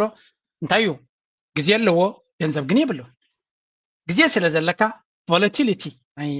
ክሪፕቶ ወለቕ ዘለቕ ምስ ግዜ 2010 ዜሮ ነይሩ ሎሚ 108 ደይብሎ 108 ሽዕ ደይብሎ ይብለኩም ኣሎ እንታይ ማለት እዩ ብቅርሺ $1,000 ሽሕ ቢትኮይን ዝገዘ ሽዑ ሎሚ ሂወቱ ንሓዋሩ ተቐይሩ እዩ he's not talking he's a billionaire ተርዲም ሎ እጅ እንታይ ማለት እዩ ኣነ ንምንታይ ዝገብሮ ዘለኹ ገለገለ ሰባት ኣለዎ ኣብ ጆርጅ እኮ ኣብ ገንዘብ ዘለካ ወርባት እዩ ተገብር ጎተን ሲኻ ስራ ትወፍር ኣለኻ everybody is the same ገንዘብ ንዓለምና ትዝውራ ዘላ ኣርእስቲ እዩ we all work ፈቲና ፀሊና ስድራ ዘለና ስድራና ክንጥውር ኣለና ስድራና ክንዕቢ ኣለና ኣይትስረቕ ኣይትዝመት ናይ ሕጊ ኣምላኽን ሕጊ ሰብን ጥሒስካ ገንዘብ ኣይትውሰድ እምበር ሰሪሕካ ምውሳድ ነውሪ የብሉን እቶም ከምኡ ዝብሉኻ ኣይትስማዕዮም ኣይትስምዕዮም ንሕና ድማ ስረቑ ንብል የለናን ኣታልሉ ንብል የለናን ትክክለኛ ኣተሓሳስባ ሒዝካ ኸይድ ነዛ ኣነ ጆርጅ ኣነ ዝብላ ዘለኹ 2011 ርእሰይ ሃሪም እንተዝነግረኒ ነይሩ I would have a different life today ተርዲኹም ዶ ክገብሮ ይኽእል እየ $10 ገይረ 10 ቢትኮይን ክገዝእ ይኽእል ነይረ እየ ሽዑ but nobody convinced me ከምዚ ገይሩ ኣነኻ stupid ስለ ዝነበርኩ ምናልባት ኣብቲ ግዜ እቲ ፎከስ ናተይ ኣብ ካልእ ስለ ዝነበረ ወረቐት ጥረ ይረክብ ዳይረክብን እየ ዝብል ነይረ እምበር ኣብ ኮምታት ኣይነበረን ርእሰይ ቴክኖሎጂ እውን ከም ሎሚ ይነበረን ሽዑ ዝወሰኑ ግን ሎሚ ሂወቶም ተቐይሩ ኣሎ ሎሚ ዝውስኑ ድማ ድሕሪ 10 ዓመት ሂወቶም ክቕየር እዩ ገለገለ ሰባት ነዛ ዘረባ ሰሚዕኩም ድሕሪ 10 ዓመት ከተመስግኑ ኢኹም ካልኦት ድማ እዚ ርጉም ክትብሉን ኢኹም ምክንያቱ ክሕርቐኩም ስለ ዝኾነ እቲ ዘረባ so much about this ገለገለ ሰባት ሓቲትኩም ነይርኩም ብተደጋጋሚ ብሕፅር ዝበለ ክምልሰልኩም ምክንያቱ ብሰፊሕ ኣብ ኮርሳተይ ስለ ዘሎ ቢትኮይንስ መን ይዋኑ ኢሎም ዋና የብሉን ቢትኮይን has no founder መስራቲ ናቱ መን ምዃኑ ኣይፍለጥን እዩ ሳቶሺ ናካሞቶ ዝበሃል ሳጓ እዩ nobody knows who that person is has no ruling foundation ኣብ ናይ ዓዲ ኮርፖሬትድ ኮይኑ የለን ኮርፖሬሽን ዝበሃል የለን ንዑ ዝቆፃፀር ሓይሊ የለን ብውሽጢ ዝውረ የለን ኢሜይል ዌብሳይት የብሉን has no office ናይ ቢትኮይን ኦፊስ የለን ዝቆፃፀሩ ሓይሊ የለን has no paid executive ንዑ ዘመሓድር ማናጀር የለን ወላ ማናጀሪያል ቲም የለን ወላ ሰብ የለን ቢትኮይን has no paid executive ማርኬቲንግ ቲም የብሉን ዕዳጋ ንዑ ዝገብረሉ ንዑ ዝከታተል ወይ እውን IT ዲፓርትመንት የብሉን had no starting price ክትገዝኦ እንተደሊኻ ምስኡ ትዘራረበሉ ሰብ የብሉን መን ንዑ ክቆፃፀር ዝኽእል ተጋጊኻ ኣለኻ ዝብል ኣካል የብሉን ስለዚ ዓዲኑ ዘውፅኦ ሰብ እውን ኢንዲፐንደንት ሰብ የለን ባዕሉ ብምርጭኡ ዝገብሮ ሰብ ተዘይኮይኑ ተኸፊሉ ዝገብሮ ሰብ የለን ስለዚ ኮምፕሊትሊ ኢንዲፐንደንት ዝኾነ ኢንስቲትዩሽን ንረክብ ዘለና ነዚ ዕድል እዚ ተጠቂሙ ሎሚ ትክክለኛ ስጉምቲ ዝወሰደ ድማ ሂወቱ ንሓዋሩ ክቕየር ምዃኑ ንሪኦ ኣለና ኣብ ሂወትና ንሪኦ ዘለና ንነግረኩም ኣለና if you use that opportunity good for you if not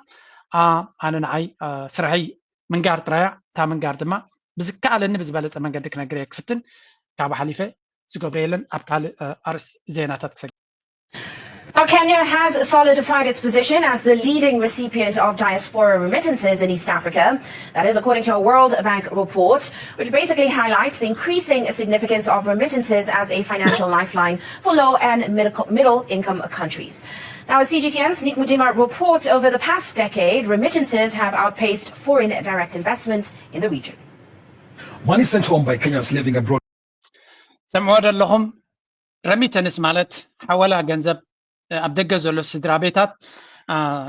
ናብ ሃገሮም ሰድዎ ገንዘብ ካብቲ ፎሬን ዳይሬክት ኢንቨስትመንት ዝበሃል ዝለዓለ ተራ እናተፃወተ ይኸይድ ከም ዘሎ ኣበይ ኣብ ኣፍሪካ በዓል ኬንያ ከምኡውን ኣብ ህንዲ እዚ ኸ እንታይ እዩ ዘርእየካ ኬንያ ልዕሊ ካልኦት ሃገራት ስደተኛታት ስለ ዘለዋ ኣይኮነን እቲ ሓቂ ንምዝራብ ማለት ብፕሮፖርሽን ናይ ህዝቦም ብብዝሒ ሰብ ስደት ህልዎም እንድዩ ግን ወይ ፖለቲካዊ ፀገም ስለ ዘሎ ወይ ገለ ኣይኮነን ኣብ ዓዶም ጽቡቕ ዝኾነ ባንኪንግ ሲስተም ስለ ዝመስረቱ እቲ ዓዶም ድማ እናተኸፈተ ይኸይድ ስለ ዘሎ ሰብ ነቲ ገንዘቡ ካብቲ ደመወዙ ኣብ ኬንያ ሰይፍ ክገብር እዩ ዝመርፅ እዚ ኸ እንታይ ትገብረልካ ካብ ታክሲስ ካብ ዝተፈላለየ በነፊትስ ኣለዎም ኣብ ዓዶም ስለ ዝኾነ ስለዚ ክንዲ ኤርትራ ካብዚ ነገር እዚ ክረብሕ ዝኽእል የለን ኤግዛክትሊ ነዚ ፈሊጦም እዮም ድማ እቲ እገዳ ኣብቲ ናይ ኩሉ ግዜ ኣብቲ ናይ ስዊፍት ኣብቲ ናይ ገንዘብ ነገር እቲ እገዳ ኣውጥራ እዮም ክልል ዝብል ዘሎ ስለምንታይ ኤርትራ ጽንሄላ ከስማዓኩም እየ ስለምንታይ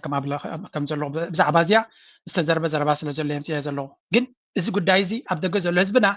ገለ ሰብ ኣሎ ኣብ ደገ ዘሎ ኮፍ ኢልካ ነርካ እታ እዚ ህዝቢ ኤርትራ እዩ ንኤርትራ ድማ ክጠቕማ እዩ ኣነ ናይ ገለገለ ሰባት ርእሲ ብኸመይ ዝሰርሕ ብፍጹም እዩ ክርዳእኒ ዘይክእል ነታ ሃገር ክጠቕማ ንዝኽእል ሰብ ከጓንዩ ዝደልዩ ሰባት ኣለዉ ኣይኖ እሳቶም ኣጀንዳ ናቶም ካልእ ክኸውን ይኽእል እዩ ሰብ ብኣፉ ዝዓፍረላ ኣይኮነን ትደሊ ዝገብረላ እያ ትደሊ ደገ ዘሎ ሰብ ድማ ነቲ ውሽጡ ዘሎ ንኽጥዕሞ ዓቕሙ ክገብር ዓድሞ ንኽገብር ድማ ተባብዓዮ ኣነ ሕጂ ነቲ ኣብ መንግስቲ ኣብ ኤርትራ ዘሎ ይኩን ክዛረብ ዘሎ ነብዚ ኣብ ደገ ኣለዉ ነዞም ሰባት ኣበይ ኣብ ዝነበረ ነይሩ ገለመለ ይምበር እዞም ኩሎም ካብ ቻይና ዝመፁ ዘለዉ ኣብ ሃገራዊ ኣገልግሎት እዮም ነይሮም ገንዘብ ስለ ዘለዎም ዘይኮነ ዝኣቱ ዘለዉ እዛ ኩላ ህንዳውን ገለመለን ኣብ ኤርትራ ተኣቱ ዘላ ኣብ ኤርትራ ተወሊዳ ሰሪሓ ድያ ገንዘብ ዘለዎ በይኑ ይኮነን ገንዘብ ዘለዎ ገንዘብ ካለ በሰማይ መንገድ አለ ኢሎም ኣምሓሩ ቀደም ገንዘብ ዘለዎ ሰብ ክቡር እዩ ኩሉ ግዜ ዘኽብሮ ይስኒ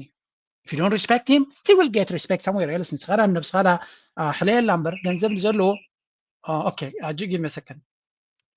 in 2024, according to World Bank data. This figure far surpasses its regional counterparts, with Somalia receiving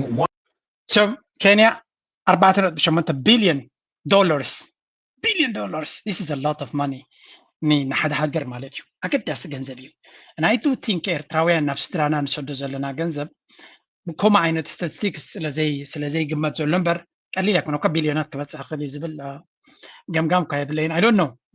statistics تغكل كندي سبيسر كندي ناخد فلتو كبير نديو جن حجون سد زلنا نخنو برترينا نسد زلنا نسترانا كابور حنو ورح كسجاجروم زخلينا نسد زلنا but imagine اتقطبا كبرابر مزجمره نسدرا بيتنا نكنحنص سب تكالاتنا تكحنص غزاوتنا تكحنص اندحر جميرو كن منታይ ገንዘብና በኤርትራ ካትዩ ስለዚ ኣነ ናተይ እምንቶ የዝብለኩም ዘለኹ ኤርትራ እዚ ሁሉ ኣብ ካልኦት ዝደልዮ ዘላ ሙሉእ ፎከስ ናታ ኣብ ህዝባ ገይራ ነዚ ደገ ዘሎ ህዝቢ ብኩሉ መንገዲ ተጣቢባ ምስ ቻይና ፍሉይ ዲል ገይራ ድያ ምስ ገለ ገይራ ከመይ ገይሩ ሰብ ናብ ዓዲ ክሰርሕ ይኽእል እንተ ገይራቶ ጥራዩ እቲ ዝዓበየ መፍትሒ ክመፅእ ዝኽእል እቲ ዝዓበየ ናይ ኤርትራ መፍትሒ ክመፅእ ዝኽእል ህዝቢ ኤርትራ ክሳተፍ ምስ ተፍቅድ ጥራዩ ምስ ተፍቅድ ማለት ድማ ሕጂ ከይድካ እንደረዮ ኣሎ እኮ ኣይኮነ ኖ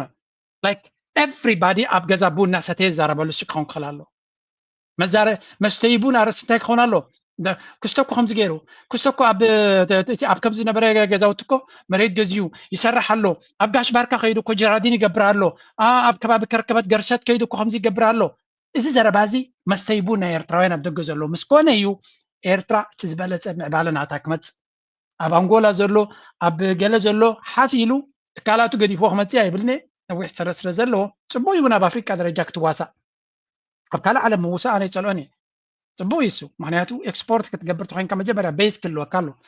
تريل كايكون كانت تجبر إيرترانا نبرتنا بدوب السودان أبنت حرشة إيرترا بي كده لا صبو كده لا إيرتا ترجم له حرشة نفس أمريكا بس صبو كده لا تزبالة سجن نقدي اكسبورت كتجبر تجميركا أفكار جي ما موداد ارتقا بعلوغان دا يمزلو لو ملم مريزلو من جنستيل إيرترا دوب السودان حرشة أزيم صبو سلزي لو أبوم ኤክስፖርት ክንገብረሉ ንኽእል መንገዲ ኣሎ ስለንታይ ኤርትራውያን ትካላት ስለ ዝውንኑ ኣቦ ካብ ኤርትራ ቀጥታ ብበረራ እናገበርካ ንግዲ ክትገብር ትኽእል ኢኻ ወይ እውን ብተሰነይ ጌርካ እውን ብሱዳን ተሰንጢቕካ እውን ክግበር ኣይክእልኒ ክትብል ኣይትኽእልኒ ኢኻ እንታይ እየ ክብል ዛረብ ዘለኹ ኣነ ኒው እንዲኻ ከይድካ ክትብሉኒ ኢኹም ኣይ ኦልዌይስ ጎ ቢዮንድ ናተይ ዘረባ ድማ ገለገለ ሰባት ኣለኹም ነቲ ናይ መንግስቲ ኣካይዳ ናይ ኤርትራ ፅቡቅ ጌርኩም ስለ ትፈልጥዎ ዘይትፈልጦ ትዛረብ ትብሉኒ ኣነ ዝፈልጦ እየ ዝዛረብ ብዛዕባ መንግስቲ ኤርትራ ኣይኮንኩን ዝዛረብ ዘለኹ ኤግዛክትሊ ኣነ ስለ ዘይፈልጥ ኩሉ ሓበሬታ እውን የብለይ ኣነ ዝዛረብ ዘይብለይ ድማ ዌብሳይት የለን ካብኡ ክረኽቦ ዝኽእል ስለዚ ዌብሳይት እንተዝህሉ ነይረ ብዘይ ቃል ዓለም ሸር ጌር ኣብዚ ኣምፅየ መራኽኹም ነይረ ተን ዝረኽበን ዘለኹ ሓበሬታ እውን ክበኩም እየ ንኣብነት ኣብ ኤርትራ እንታይ ይግበር ኣሎ ተን ርአየን ዘለኹ ሓበሬታ ኣለዋ ንፅነ ኢለ ክበኩም እየ ብሓፈሻ ደገ ዘለኻ መንእሰይ ሃገር ንዓኻ እያ ትፅበ ዘላ እቶም ውሽጢ ዘለዉ ነቲ ሃገር ደው ኣቢሎም ኣለዉ ሃገር ደው ንምባላ ለልማንም ዝተዋሱ ሲቪሎም ሰራዊቶም ኣብ ቤት ፅሕፈት ናይ መንግስቲ ዝሰርሑ ዘለዉ መንግስቲ ኩሉ እሳቶም ነቲ ሃገር ደው ኣቢሎም ዘሎ ንምምዕባላ ናብ ዝለዓለ ደረጃ ንምውሳዳ ግን ንስኺ ኣበይ ኮንካ ትርእዩኒ ዘለኹም ነዛ ቪድዮ ክንደይ ሰባት ሪኦም ኣይፈልጥን ንስኻ ንዓኻ እያ ትፅበ ዘላ ሃገር ናትካ ኣበርክቶ ዓብዪ ክኸውን እቶም ከምኡ ይከውኒ ዝብሉኻ ፀረ ሃገር ጥራይ ዝብሎም ኣነ ደገ ዘሎ መንእሰይ ኣብ ውሽጢ ዓዲ ተራ ክፃወት የብሉን ዝብሉኻ ወይ እውን በንፃሩ ናብ ጎረቤት ክትከይድ ዝዕድሙኻ ዘለው ንሳቶም እቶም ንኤርትራ ክትሓልፈላ ዘይደልዩ ሰባት እዮም $1.73 billion and Uganda $1.49 billion. Other East African countries such as the Democratic Republic of Congo and South Sudan recorded declines in remittance inflows. Now the DRC received one ሕጂ እዚ ክሳዕ ክንደይ ኣገዳስነት ከም ዘለዎም ስር ኣለና ኣብዚ ስምዑ ሕጂ እቶም ንኤርትራ ናይ ብሓቂ ዝፀልእዋ እዚኦም ሰባት እዚኣቶም እዮም ስምዑ ኣብዚ I don't think that he has made one decision since chasing out Mengistu that has been beneficial to the Eritrean people. That's the end of the day. And right now, the Eritrean people, as far as I'm concerned, are prisoners in one of the largest prisoner of war camp in the world. And even the Eritrean diaspora cannot criticize him because their relatives are still back in Eritrea. You know, can you imagine if the Eritrean diaspora So እዚ ኣብ ስቴት ዲፓርትመንት ናይ ኣሜሪካ ከይድሎ ክበሃል ከሎ ናይ ብሓቂ ትሓዝን ኢኻ ናይ ብሓቂ ስለምንታይ ከም ዝብል ዘሎ እስከ መጀመርያ ምስ ኢትዮጵያዊ ኢንተርቪው ዝገብር ዘሎ ንኢትዮጵያውያን ንክሐጉስ ድማ ዛረብ ዘሎ ኤግዛክትሊ እቲ ናይ መለስ ፕሮፓጋንዳ እዚ ሕጂ እንታይ ዝብል ዘሎ ክንዲ ናይ ኤርትራ መንግስቲ ብኤርትራውያን ዝተፀርፈ ኣብ ዓለም መንግስቲ የለን ክነግረኩም እዚኣ ክነግረኩም ክንዲ ኣብ ኤርትራ ዘሎ መንግስቲ ብኤርትራውያን ተቃወምቲ ዝተፀርፈን ሚምስ ተገብረሉ ቪዲዮ ተገብረሉ ዝተጻሕፈሉ የለን መንግስቲ አብይ አሕመድ ክንዱ ይጽረፍኒ ሶሪ አብይ አሕመድ ይኹን መለስ ክንዲ ናይ ኤርትራ መንግስቲ ተጽሪፍ ይፈልጥኒ ኣብ ኤርትራ ዘሎ ስድራ ቤታት ዝእሰሩ ዳቤሪኻ ሕልፍ ሓሊፎም ኣብ ዳሳ ዝጭፍጭፉ ዘለዉ ከማን ኣብ ኤርትራ ከይዱ ስድሮም ተታሒዞም ክበሃል ይሰማዕና ነና ኣብ ዳሳት ናይ ሃገራውያን ዳሳት መፅኦም እምኒ ዝፈጉ ስድራ ቤቶም ኣብ ኤርትራ ተኣሲሮም ክበሃል ሰሚዕኩም ዲኹም ከም ኣጋጢሙ ድዩ እንተጋጢሙ ኮይና ናይ ሰማዕኮን ኣለኹ ጽሓፉለይ ንኤርትራውያን ሕጊ ተኸቲሎም ኣብ ትሕቲ ዝነብሩሉ ዘለዉ ሕጊ ብገንዘቦም ከፊሎም ዝተኻረይዎ ዳስ ብሰላሞም ፌስቲቫል እናገበሩ ከሎ መፂኡ ብእምኒ ዝጨፍጨፎም መንእሰይ ንዑ ሕጊ የረኻኽበሉ ኣሎ እሱ ስለ ዝገበረ ግን ስድራ ቤታ ብኤርትራ ተኣሲሮም ወይ ተታሒዞም ክበሃል ወይ ተኸሲሶም ክበሃሉ ኣይሰማዕኩናን ስለዚ እዚ ሰብ ዝብሎ ዘሎ ክንዲ ምንታይ ኣብ ተንኮል ዝተመርኮሰ ዘረባ ምዃኑ ኤግዛክትሊ ዕላማ ናብቲ ድማ እንታይ እዚ ሕጂ ነቲ ካብ ዲያስፖራ ዝኸይድ ገንዘብ ንምዕፃዊ ክፅዕር ቢካዝ ህዝቢ ኤርትራ ክረብሕ ስለ ዘይደሊ እንታይ ይብል ፀኒሑ እቲ ሰኔተር ኣብ ኣሜሪካ እንታይ ኢለኩም እገዳ ውፅኢት ኣየምፅእን ይብል ነይሩ ሰኔተር ራን ፖል እንታይ ይብል ነይሩ ብእገዳ ለውጢ ይመፅእኒ ሲምፕሊ ተን ሃገራት ነቲ ህዝቢ ይኸፍኦ ተን ሃገራት ድማ ኣፃር ኣሜሪካ ከም ዝኸዳ ኢኻ ትገብረን እዩ በዓል እዚ ግን ኣጀንዳ ናይቲ በዓል ምክንያቱ እዚ እኮ እዩ ትማሊ ዝብሎ ዝነበረ ከተሓዘልኩም ምንታት ኣብዚ ስምዕዎ እንታይ ይብል ነይሩ ቀደም You'll go to Tibor. Okay, General, thank you very much again for joining us. Josh, can you hear me? Okay. General, from your description of the military situation, I can imagine that Prime Minister Abiy and Isaias would feel like that they have an advantage, and every day goes further to their advantage. Can you realistically anticipate that there is a way open for the Tigrayan forces to still have a victory, or at most to protect Tigray? I mean, we all know how. እንታይ ዝብል ዘሎ ምስ በዓል ጀነራል ጻድቃንን ካልኦትን እዩ ኣብ ግዜ ኩናት ናይ ትግራይ ዝዛረብ ነይሩ ምሉእ ብምሉእ ኣብቲ ናይ ህወሓት ፕሮፓጋንዳ ዝኣተወ ሰብ እንድዩ ተጋሩ ንክዕወቱ እቲ ናይ ህወሓት ሓይለ ንክዕወት ብዙሕ ዝጸለየን ዝሰርሐን ዝገዓረን እዩ ናይ ኤርትራ መንግስቲ ዝጸሎ ድማ ኣብ ኩሉ ለቨላት ሕቁ ስለ ዝሰበሮ ጥራይ እዚኣ ጽቡቅ ጌርኩም ዋሓጥዋ ጽቡቅ ጌርኩም ሓዝዋ ስለምንታይ ከምብላ ኣለዉ በዓል እዚ እቲ ቦርናጊ ናይ መለስ ተለኣኽትዮም ነይሮም ናይ መለስ መጋበርያታት እዮም ነይሮም ንመለስ ዘሻድኑ ዝነበሩ እዮም አንጻር ኤርትራ መለስ መይቱ እቲ ንሱ ዝገደፈ ፓርቲ ካብ ኣዲስ ኣበባ ነቂሉ ንትግራይ ከይዱ ኣብ ትግራይ ኣይጠቐሞን ቃልሳ በጊሱ ተደርዒሙ ስለዚ ኣብ ኩሉ ለቨልስ ስዕረት ዘጋጠሞ ፖለቲከኛ ኢና ንርኢ ዘለና ኣስዋይ ሕጂ ኣብ ኤርትራን ዘሎ መንግስቲ ፅል ኣለዎ እንታይ ግን ኣክት ዝገብር ንህዝቢ ኤርትራ ከም ዝሓሊ ገይሩ እዩ ኣክት ዝገብር ዘሎ ንህዝቢ ኤርትራ ዲሞክራሲ ከምፅኣሉ ከም ዝደሊ ገይሩ እዩ ኖ ዕላማ ኣጀንዳ ስለ ዝነበረት ኣጀንዳ ስለ ዝፈሸለት ሕርቃን ኣሎ ስምዑ ኣብዚ ፅቡቅ ገይሩ ይዛረብ ንኣዲስ ኣበባ ክምለስሉ እቲ ናይ ትግራይ ሓይሊ ይደሊ ነይሩ ንዊዕቲ ጎስጒስሉ ይንዑ ሎቢ ገይሩሉ እዩ ፅዒር እዩ ሕጂ እንታይ ክገብር እዩ መፂሎ ኣብቲ ስቴት ዲፓርትመንት ኣትሎ ዊ ዊል ሲ ማለት ሕማቅ ክገብሩ ይክእሉን እዮም ወይ እውን ንሕማቅ ክብገሱ ይክእሉን እዮም ክንብል difficult terrain in Tigray and how impossible it is for a invading army to hold it. So if you have to maintain the military posture, are the Tigrayan Defense Forces capable? So ብሓፈሻ እዚኦም ክልቲኦም ኣብቲ ፖለቲካ ክምለሱ ክእሉ እዮም እዩ ዝበሃል ዘሎ ሓደ ኤርትራዊ ሳሙኤል ትኩ ዝበሃል እንታይ ተዛሪቡ ነይሩ if you believe these two clowns እዚኦም ክልተ ባምቡላታት ዝመስሉ ንመንግስቲ ኤርትራ ደጊሞም ክግምጥልዎ ኢልካ ትሓስብ ተለኻ ጀስት ነቲ ታሪክ ፅቡቅ ጌርካ ስለዘይንበብካዮ ይብላ ኣሎ ትሩ ምክንያቱ ካብኡ ንላዕሊ ሱዛን ራይስ ቀረባ መሓዛ ናይ ኦባማ እያ ነይራ ተርጂምለኹም ባራክ ኦባማ ናይ ኤርትራ ገለ ካብቲ ሪጂም ቼንጅ ብዝሰፍሐ ዝሰርሓሉ እዩ ነይሩ እታ ናይ ኣብ ዩኤን ዝነበረት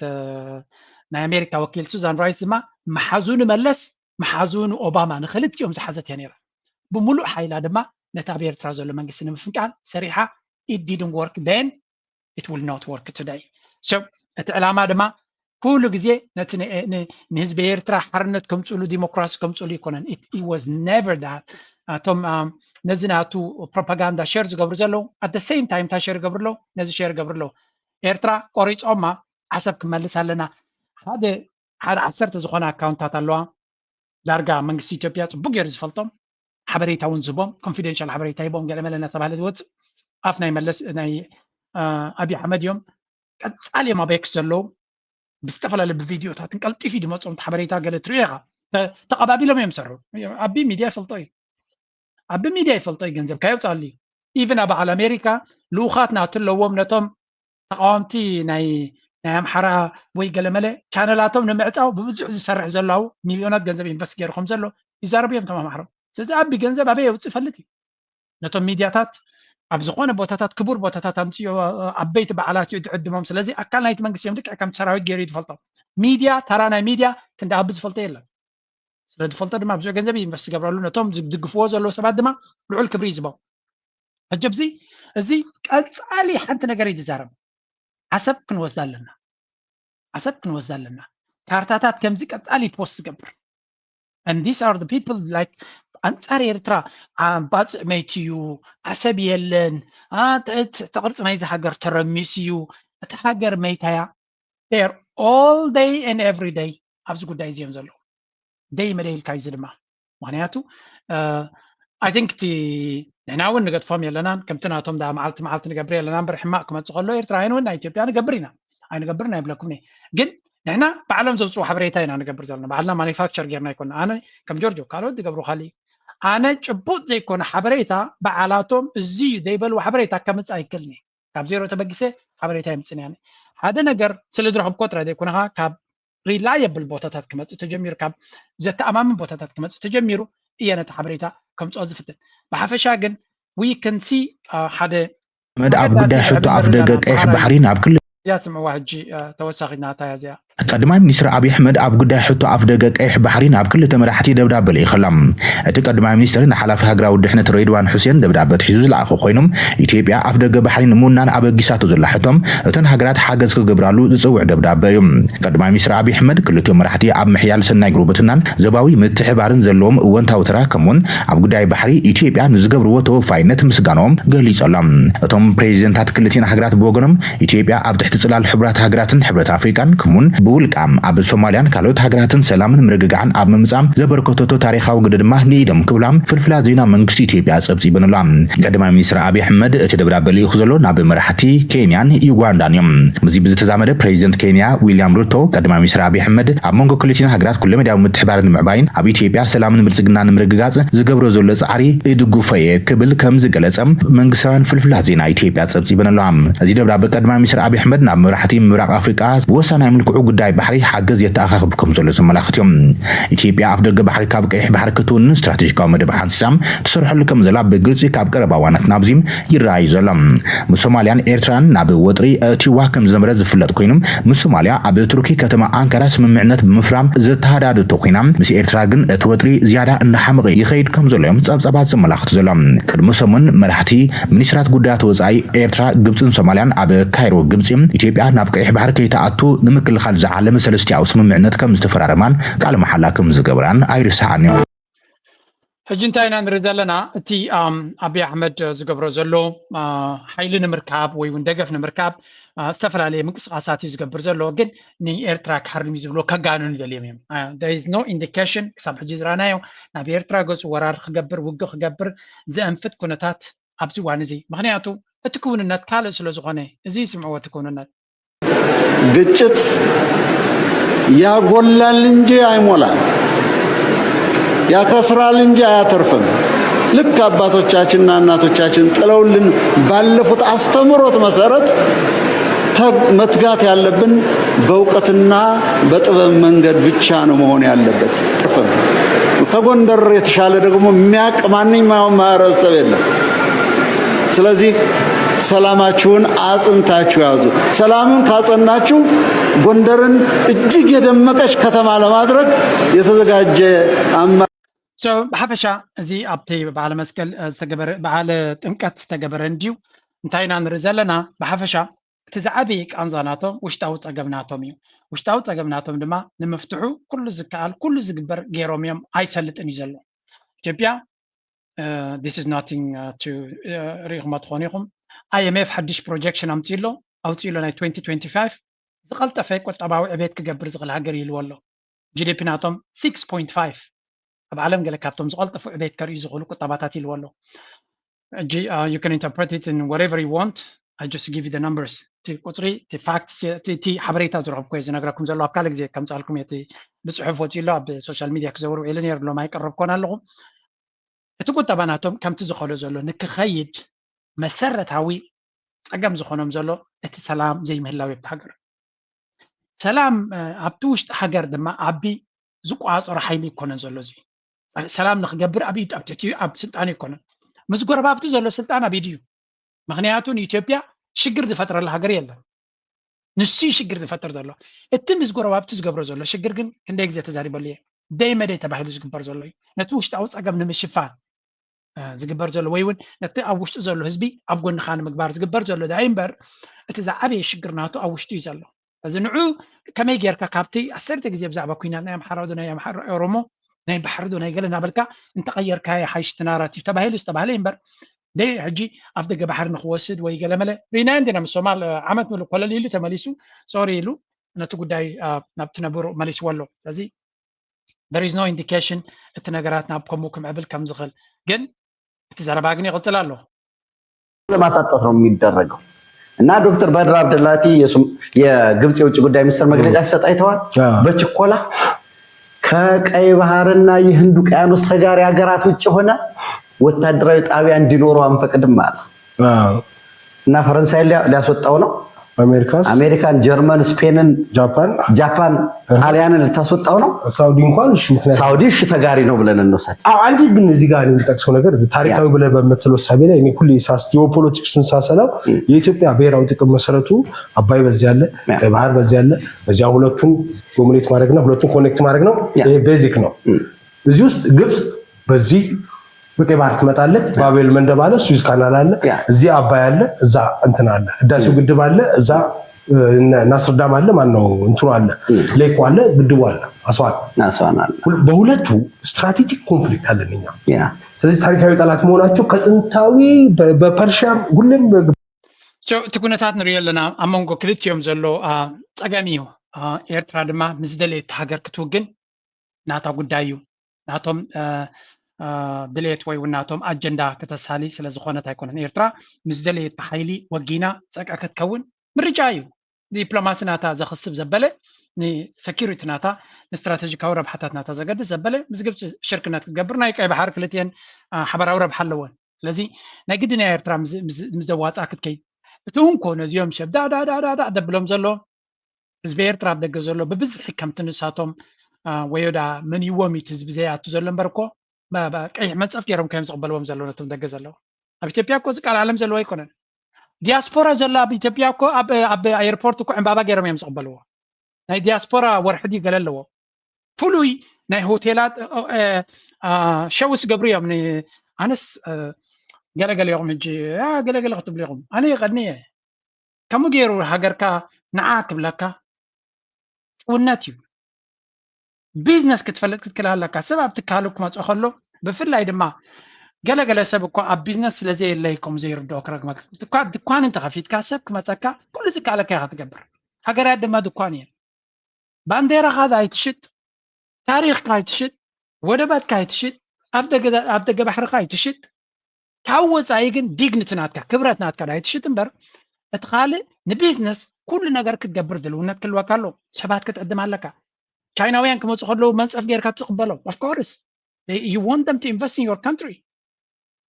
ኣሜሪካውያን ክመፁ ከለዉ መንፀፍ ጌርካ ትቕበሎም ኢንቨስተርስ ክመፁ ከለዉ ከምኡ ጌርካ ትቕበሎም ሃገራትኩም እየን ዝገብራ you have to compete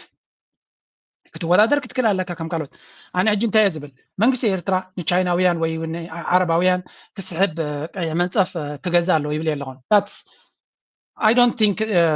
እሳቶም ባዕሎም ተደልዮም እዮም ክመፁ እምበር ለሚንካዮም እውን ዝመፁ ይኮኑ ንህዝቡ ግን ንህዝቡ ቀይሕ መንፀፍ ገይሩ ክቕበል ክኽእል ኣለዎ ህዝቡ ደገ ዘሎ ብብዝሒ ክኣቱ ኣትዩ ድማ ጀስት ወርሒ ሶሙን ገይሩ ክምለስ ዘይኮነ ኣብቲ ዓዲ ዝተፈላለዩ ነገራት ንክሰርሕ ኣብ 2025 I'm gonna my prayer is that ጸሎት ናተይ እዩ ገሊኹም እቲ ጸሎት ናትካ ካሊእ ትብሉ ይርየ እኮ ኣብ ወሳብ ንፅፉለዮም ገለመለ ኣነ ግን there is nothing wrong ኣብ 2015 ፅቡቕ ነገር ንሃገር ይክምኒ ቅድሚ ሕጂ እውን ምነ ነይረ ሕጂ እውን እቲ ህዝቢ ብብዝሒ ኣትዩ ብፍላይ ድማ ኣብኣ ክመፅእ ከለኹ ኣነ ናተይ መርገፂ ንፁር እዩ ኣነ ከም ጆርጆ ንነብሰይ ኣይኮንኩን ዝብል ዘለኹ እዚ ኣብ ደንቢ ሃገር ንዕስራታት ዓመት ኮፍ ኢሉ ኣብ ጎኒ ህዝቢ ደው ኢሉ ዝነበረ እዚ ሰብ እዚ ገዛውቱ ንክሃንፅ ገዛውቱ ንክፅግን ገዛውቱ ንከስተኻኽል ብዝተኻለ መንገዲ ክኽፈተሉ ኣብዚ 2025 ተስፋ ይገብራነ እቶም ካልኦት እቶም ጊና ድመፃና ቀስ ኢልና ክንርክብ ንኽእል ኢና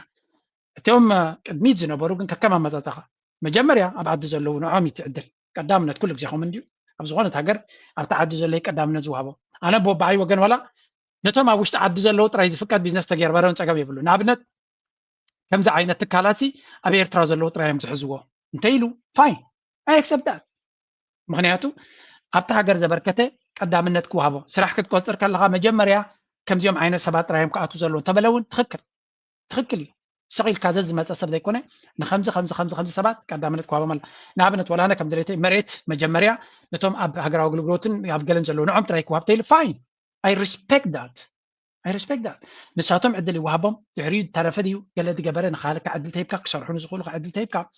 ሰብ ክሰርሕ ክጅምር እዩ እቲ ረኺቡ ዘሎ ድማ ክሸይጥ እውን ይኽእል እዩ መሸይጡ ክረብሕ ኣነ ሰብ ክረብሕ ደልየ ኣብ ኤርትራ ዘሎ ሰብ ነቲ ፅቡቕ ሂወት ንባዕልካ ኣብ ኣሜሪካ ትረኽቦ ዘለኻ ኣብ ኤሮጳ ትረኽቦ ዘለኻ ኣብ ሃገራት ዓረብ ኣብ ሃገራት ኣፍሪቃ ኮይንካ ፅቡቕ ትረኽቦ ዘለኻ ኣብ ኤርትራ ዘለዉ ሰባት ክረኽቦ ኣሎ እዚ ክረኽቦ እንተኮይኖም ድማ ዕድላት ክፍጠር ክኽእል ኣሎ ገንዘብ ኣብቲ ሃገር ክኣቱ ክኽእል ኣሎ ሰብ ኣብቲ ሃገር ክኣቱ ክኽእል ኣሎ ሰብ ሆቴላት ኣብ ኤርትራ ዘለዉ ክረብሑ ኣለዎም ሰብ እንዳ ሻሂ ክረብሑ ክኽእሉ ኣለዎም ድኳን ዘለዎም ክረብሑ ክኽእሉ ኣለዎም እዚ ኩሉ ክግበር ተኮይኑ ድማ እቲ ኩነታት ክትከፍቶ ተጀሚርካ ጥራይ ክኸውን ዝኽእል because at the end of the day እቲ ደገ ዝመፅ ዘሎ ሰብ ብብዝሒ ክኣቱ ተጀሚሩ ብዙ ፅቡቅ ክመፅ እዩ ድሌታት ናቱ ብዙ እዩ ብዙ ገለ ለኪሙ ሒዙ ክመፅ እዩ ኣብ ገለ ንኣብነት ኣነ ኤርትራ እንተኸይደ ዝብሎ ማለት እዩ ሓደ ነብሰይ ዝብላ ኣነ ገዛ ኣብ ኤርትራ መስኮት ገዛ ንክፅግኖ ይደሊ እየ ማለት as simple as that I just wanna ስድራ ቤተይ ዝገደፍዎ እንተሎ ወይ እውን ናይቲ ቤተሰበይ እንተሎ ምስከትካ ከለ ንዑ ክትገብር ትደሊ ኢኻ ፅኢልካ ኣብኡ ባፅእ ተዛዊርካ ገለመለ ገለ ጥራይ ደይኮነ you wanna do something good for your people እቶም ደም ርሂፆም ዝዕበዩኻ you wanna do something for them እጂ ብኸመይ ኢኻ ክትገብሮ እንትኽእል ብፍላይ ከዓ ትራዲሽናል ስድራ ቤታት ኣለውኻ I'm sure ምሳይ ዝሰማማ ብዙ ሰብ ኣሎ ገለገለ ስድራ ቤታት ናትና ካልእ ነገር ዘይደልዩ ኣለዉ ነቲ መረበቶም ጥራይ ክነፀሎም ዝደልዩ ሰባት ኣሎ ነዚኣ ከይረኣኹ ከይመውት ዝብሉ ሰባት ብዙሓት እዮም ምክንያቱ ኣብ ኤርትራ መግለፂ ናይ ዕቤት ማለት ገዛኻ ምስራሕ ማለት እዩ ገዛኻ ምስትኽኻል ማለት እዩ ከምዚ ዝኣምን ሕብረተሰብና ማለት እጂ ከምዚ ትዕቢት ጌርኩም ኣይትወሰድዎ ኣብ ኤርትራ ዘሎ ሕብረተሰብ ክትሪኦ ከለኻ ንሱዳን ስግሪ ኢልካ ክትሪኦ ከለኻ ትመናብሮ ትሪኦ ኢኻ ኣብ ኤርትራ ሰብ ኣብቲ ሰነይ እንተሪኢኻ ነፍሲ ወከፍ ሰብ መረባዕ ገለመለ ክገብር እዩ ዝፍትን ወላ ኣብ ገዝኡ ፉል ጥራይ ዲ ወላ ባነ ምስልሲ ጥራይ እናበልዐ ገዛ ክሰርሕ እዩ ዝደሊ እዚ ኸ ኢንተሊጀንስ እዩ ዝነግር ኣብ ካልእ ግን ክትሪኦም ከለኻ ወላ ዓዲ ኣምሓራ ኸይዲ ዓዲ ኢትዮጵያ ኸይዲ ኣብ ጭቃ ዘሎ ገዛ ኮይኑ ድሽ ኣለዎ ቴሌቭዥን ክንዲ ገለ ኣለዎ ኣብ ኤርትራ this is not normal ምናልባት ኣብ ገለገለ ከተማታት ገለ ትሪኦ ትኽእል ኢኻ ኣብ ካልእ ግን የለን ኣነ ዝዓበኹሉ ዓድታት ቴሌቭዥን ኣይኮነ ሬድዮ የብሉን ትገዛው ገዛውቲ ግን ፅቡቅ እዩ ፅቡቅ እቲ ገዛውቲ ናት እንተረኺቦም ኣዋህሊሎም ስታንሳ መረባዕ እዮም ዝሰርሑ ኣጉደላቶም ካልኣይ ተግዱ ክገብሩ ክእሉ መረባዕ ክገብሩ ክእሉ ጀርዲን ክገብሩ ክእሉ ሞቶር ክገዝኡ ክእሉ ኣብ ገዛ ዝኣቱ ንብረት ግን ብዛዕባ ይሓስቡን እዮም I'm telling you my story ሰብ ኣብ ኣሰት እዚ ዝኣምን ኣብ ሕብረተሰብና ኣብዚ ብዛዕባ ፋይናንስ የዛረብ ኣብ ሕብረተሰብና እቲ ሰብ ኣብ ኣሰት ኣብ ቫልዩ ዘሎ ነገር እዩ ዝኣምን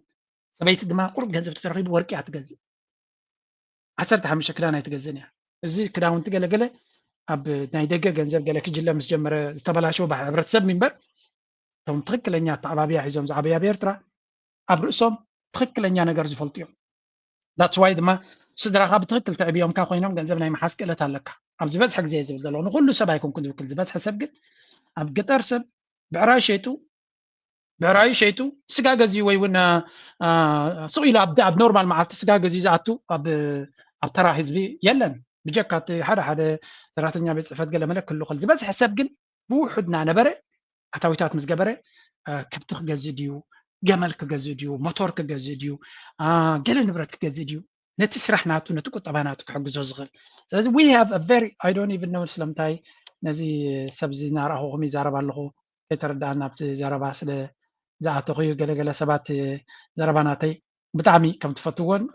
ደስ ከም ዝብለኩምን ይሰምዐ ገለገለ ይኹም ድማ ይበዝሓና ኣሎ ትብሉ ኣለኹም I'm sorry I just want to give the people ሓንቲ ቪድዮ ነራትን በዚያ ክጅምር ሓሲበ ነይረ ዜና ውሽጢ ከተማ ባፅዕ ንምንቅስቃስ ተሽከርከርቲ ኣፀጋሚ ኮይኑ ዝፀንሐ ናይ ቅጥራን ፅርግያታት ብኩባንያ ህንፃ ኣስቤኮ ፅገና ይግበረሉሎም ኣመሓዳሪታ ከተማ ኣቶ ሃይለ ኣስፋሃን ኤሪና ብዝሃቦ ሓበሬታ እቲ ፅርግያታት ክብደት ዘለዎን ዓበይቲ ናይ ፅዕነት መካይን ስለ ዘዘውትሮ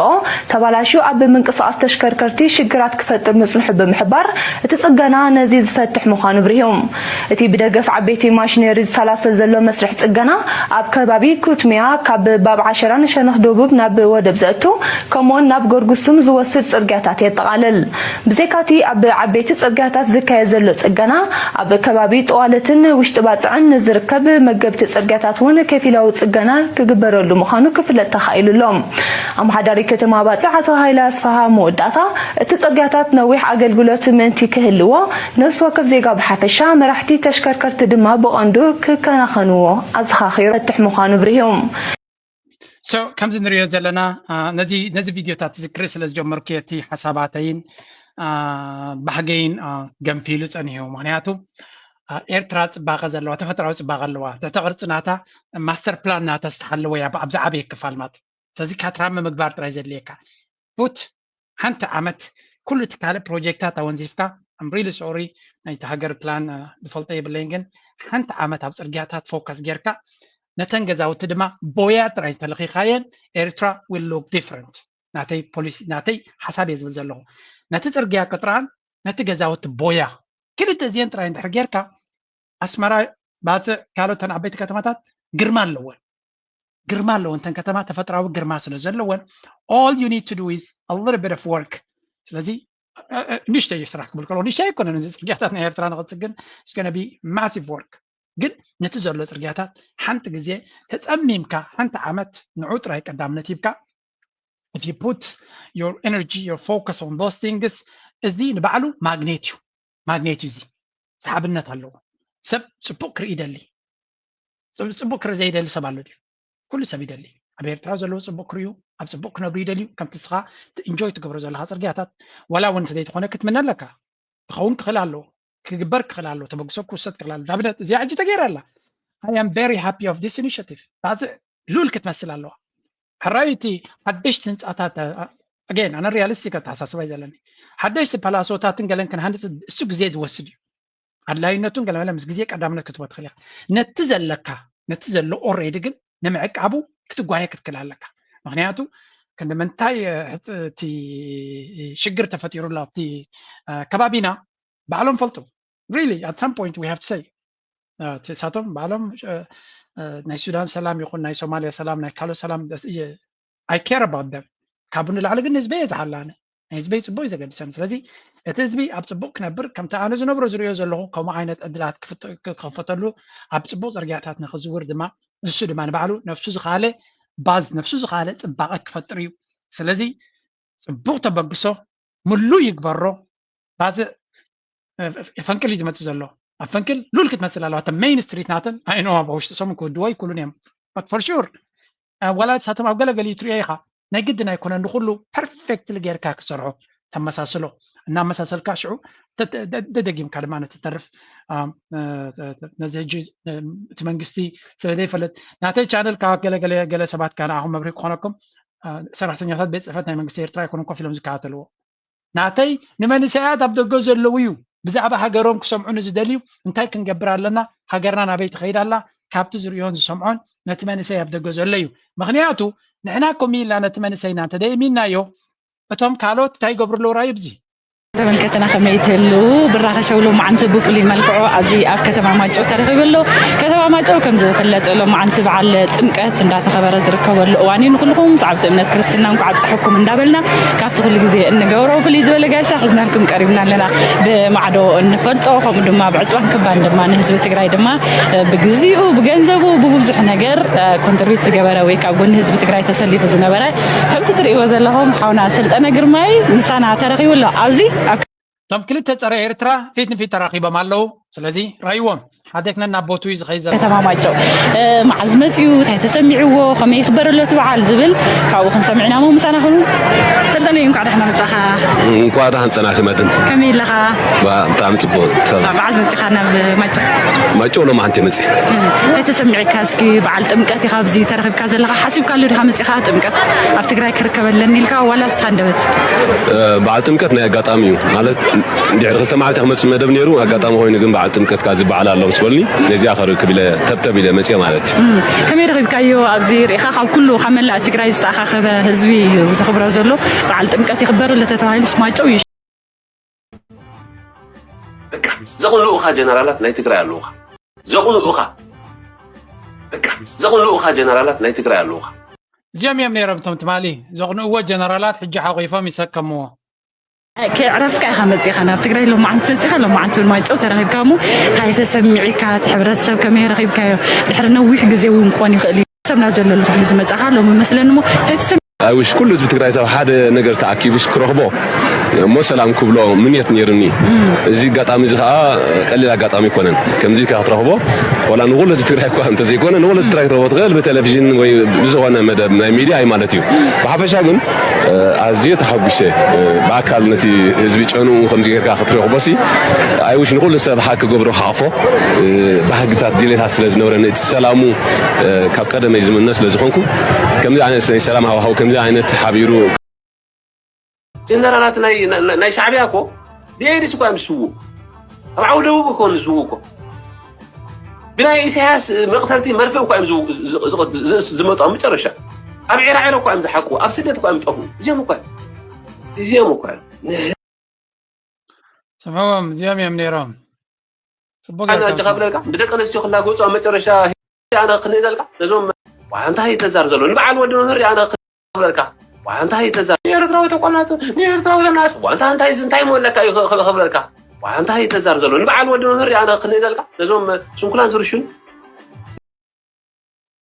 الحفشة عب إيرترا نابزين زلون عايف لله تعالى إيردان حدا زبي وحدا كبر بعلاي زلوا كل نجار مالتي كم ذي عينة منفس بزه زلوا من سين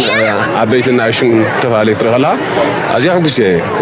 مجلس قالات يا بالليل حقوسي بس ولا ترجع هم خلنا ناس كم عينة بهلاوة عينة مزنق عنا من ساعات عنده فلي دمكت بقى فلي بهتاز فترة الكا دمو أنا لكم عب زمني أنا بيوت كلكم أبس مرة عجامة دبالي يدرس مسرحنا تقرأي دبال سينما مسرحنا شرا دبال منافشة مسرحنا مغرو دبال بيت ميد بنكفتنا أنا عب زمني زيادة زي جرس أين ورقوا عن حلم عليك ويموت ويكا حولت تقرأي سي أب تزحبوا كل أسمرة تتخيدوا ريا مالك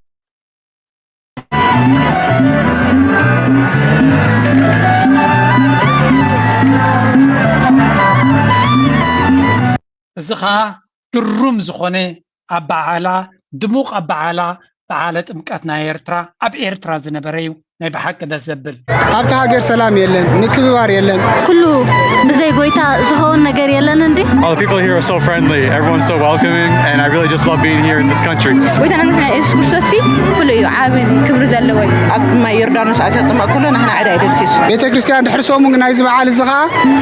باتريارك ناي تقبل لوا مالتي دقا كله دس بلني معات زمرو وكله دس بلني أبزي أماكن جبجب كلنا thought, oh, what's happening now? And everybody started running there, so that was so impressive. أنا ناي بحكي بعالاتنا إيرترا عيد يخون مسكال يخون يوهانس يخون كمزي تمكات يخون كمزي كبعال مس جمرة ناي بحكي تهزبي منفس أملاخ من كوردو جميرو لازم الأمنة علني هاجر أملاخ هاجر قدوسان مخونة أملاخ زلو هاجر فريهاز جابير زلو هاجر إيرترا كاب كارو تاجرات فيليا بيلو زريو إيرترا فريهاز جابير زلو يا سلامون كريستيانون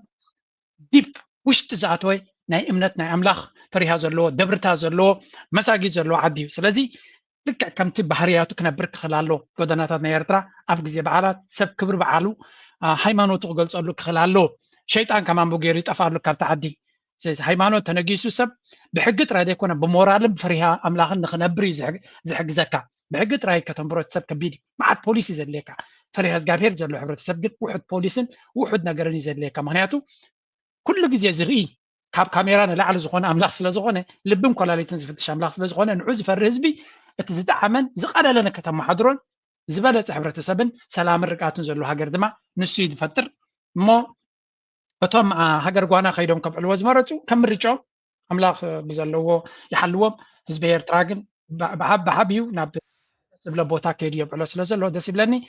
ኣነ ድማ ነቲ ዘሎ ኩነታት ናባኹም ከምፅአ ኣይኖ ሎሚ ብዙሕ ተዛሪብና ኣለና ኣብዚ ቪድዮ እዚ but I am very very sure people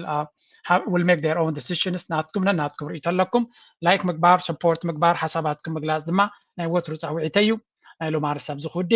ርእይቶ ዝገልፅ ዘለኹ ብሃናፂ መንገዲ ማዓረምታ እንተሎ አረምታ ስለዱ let's go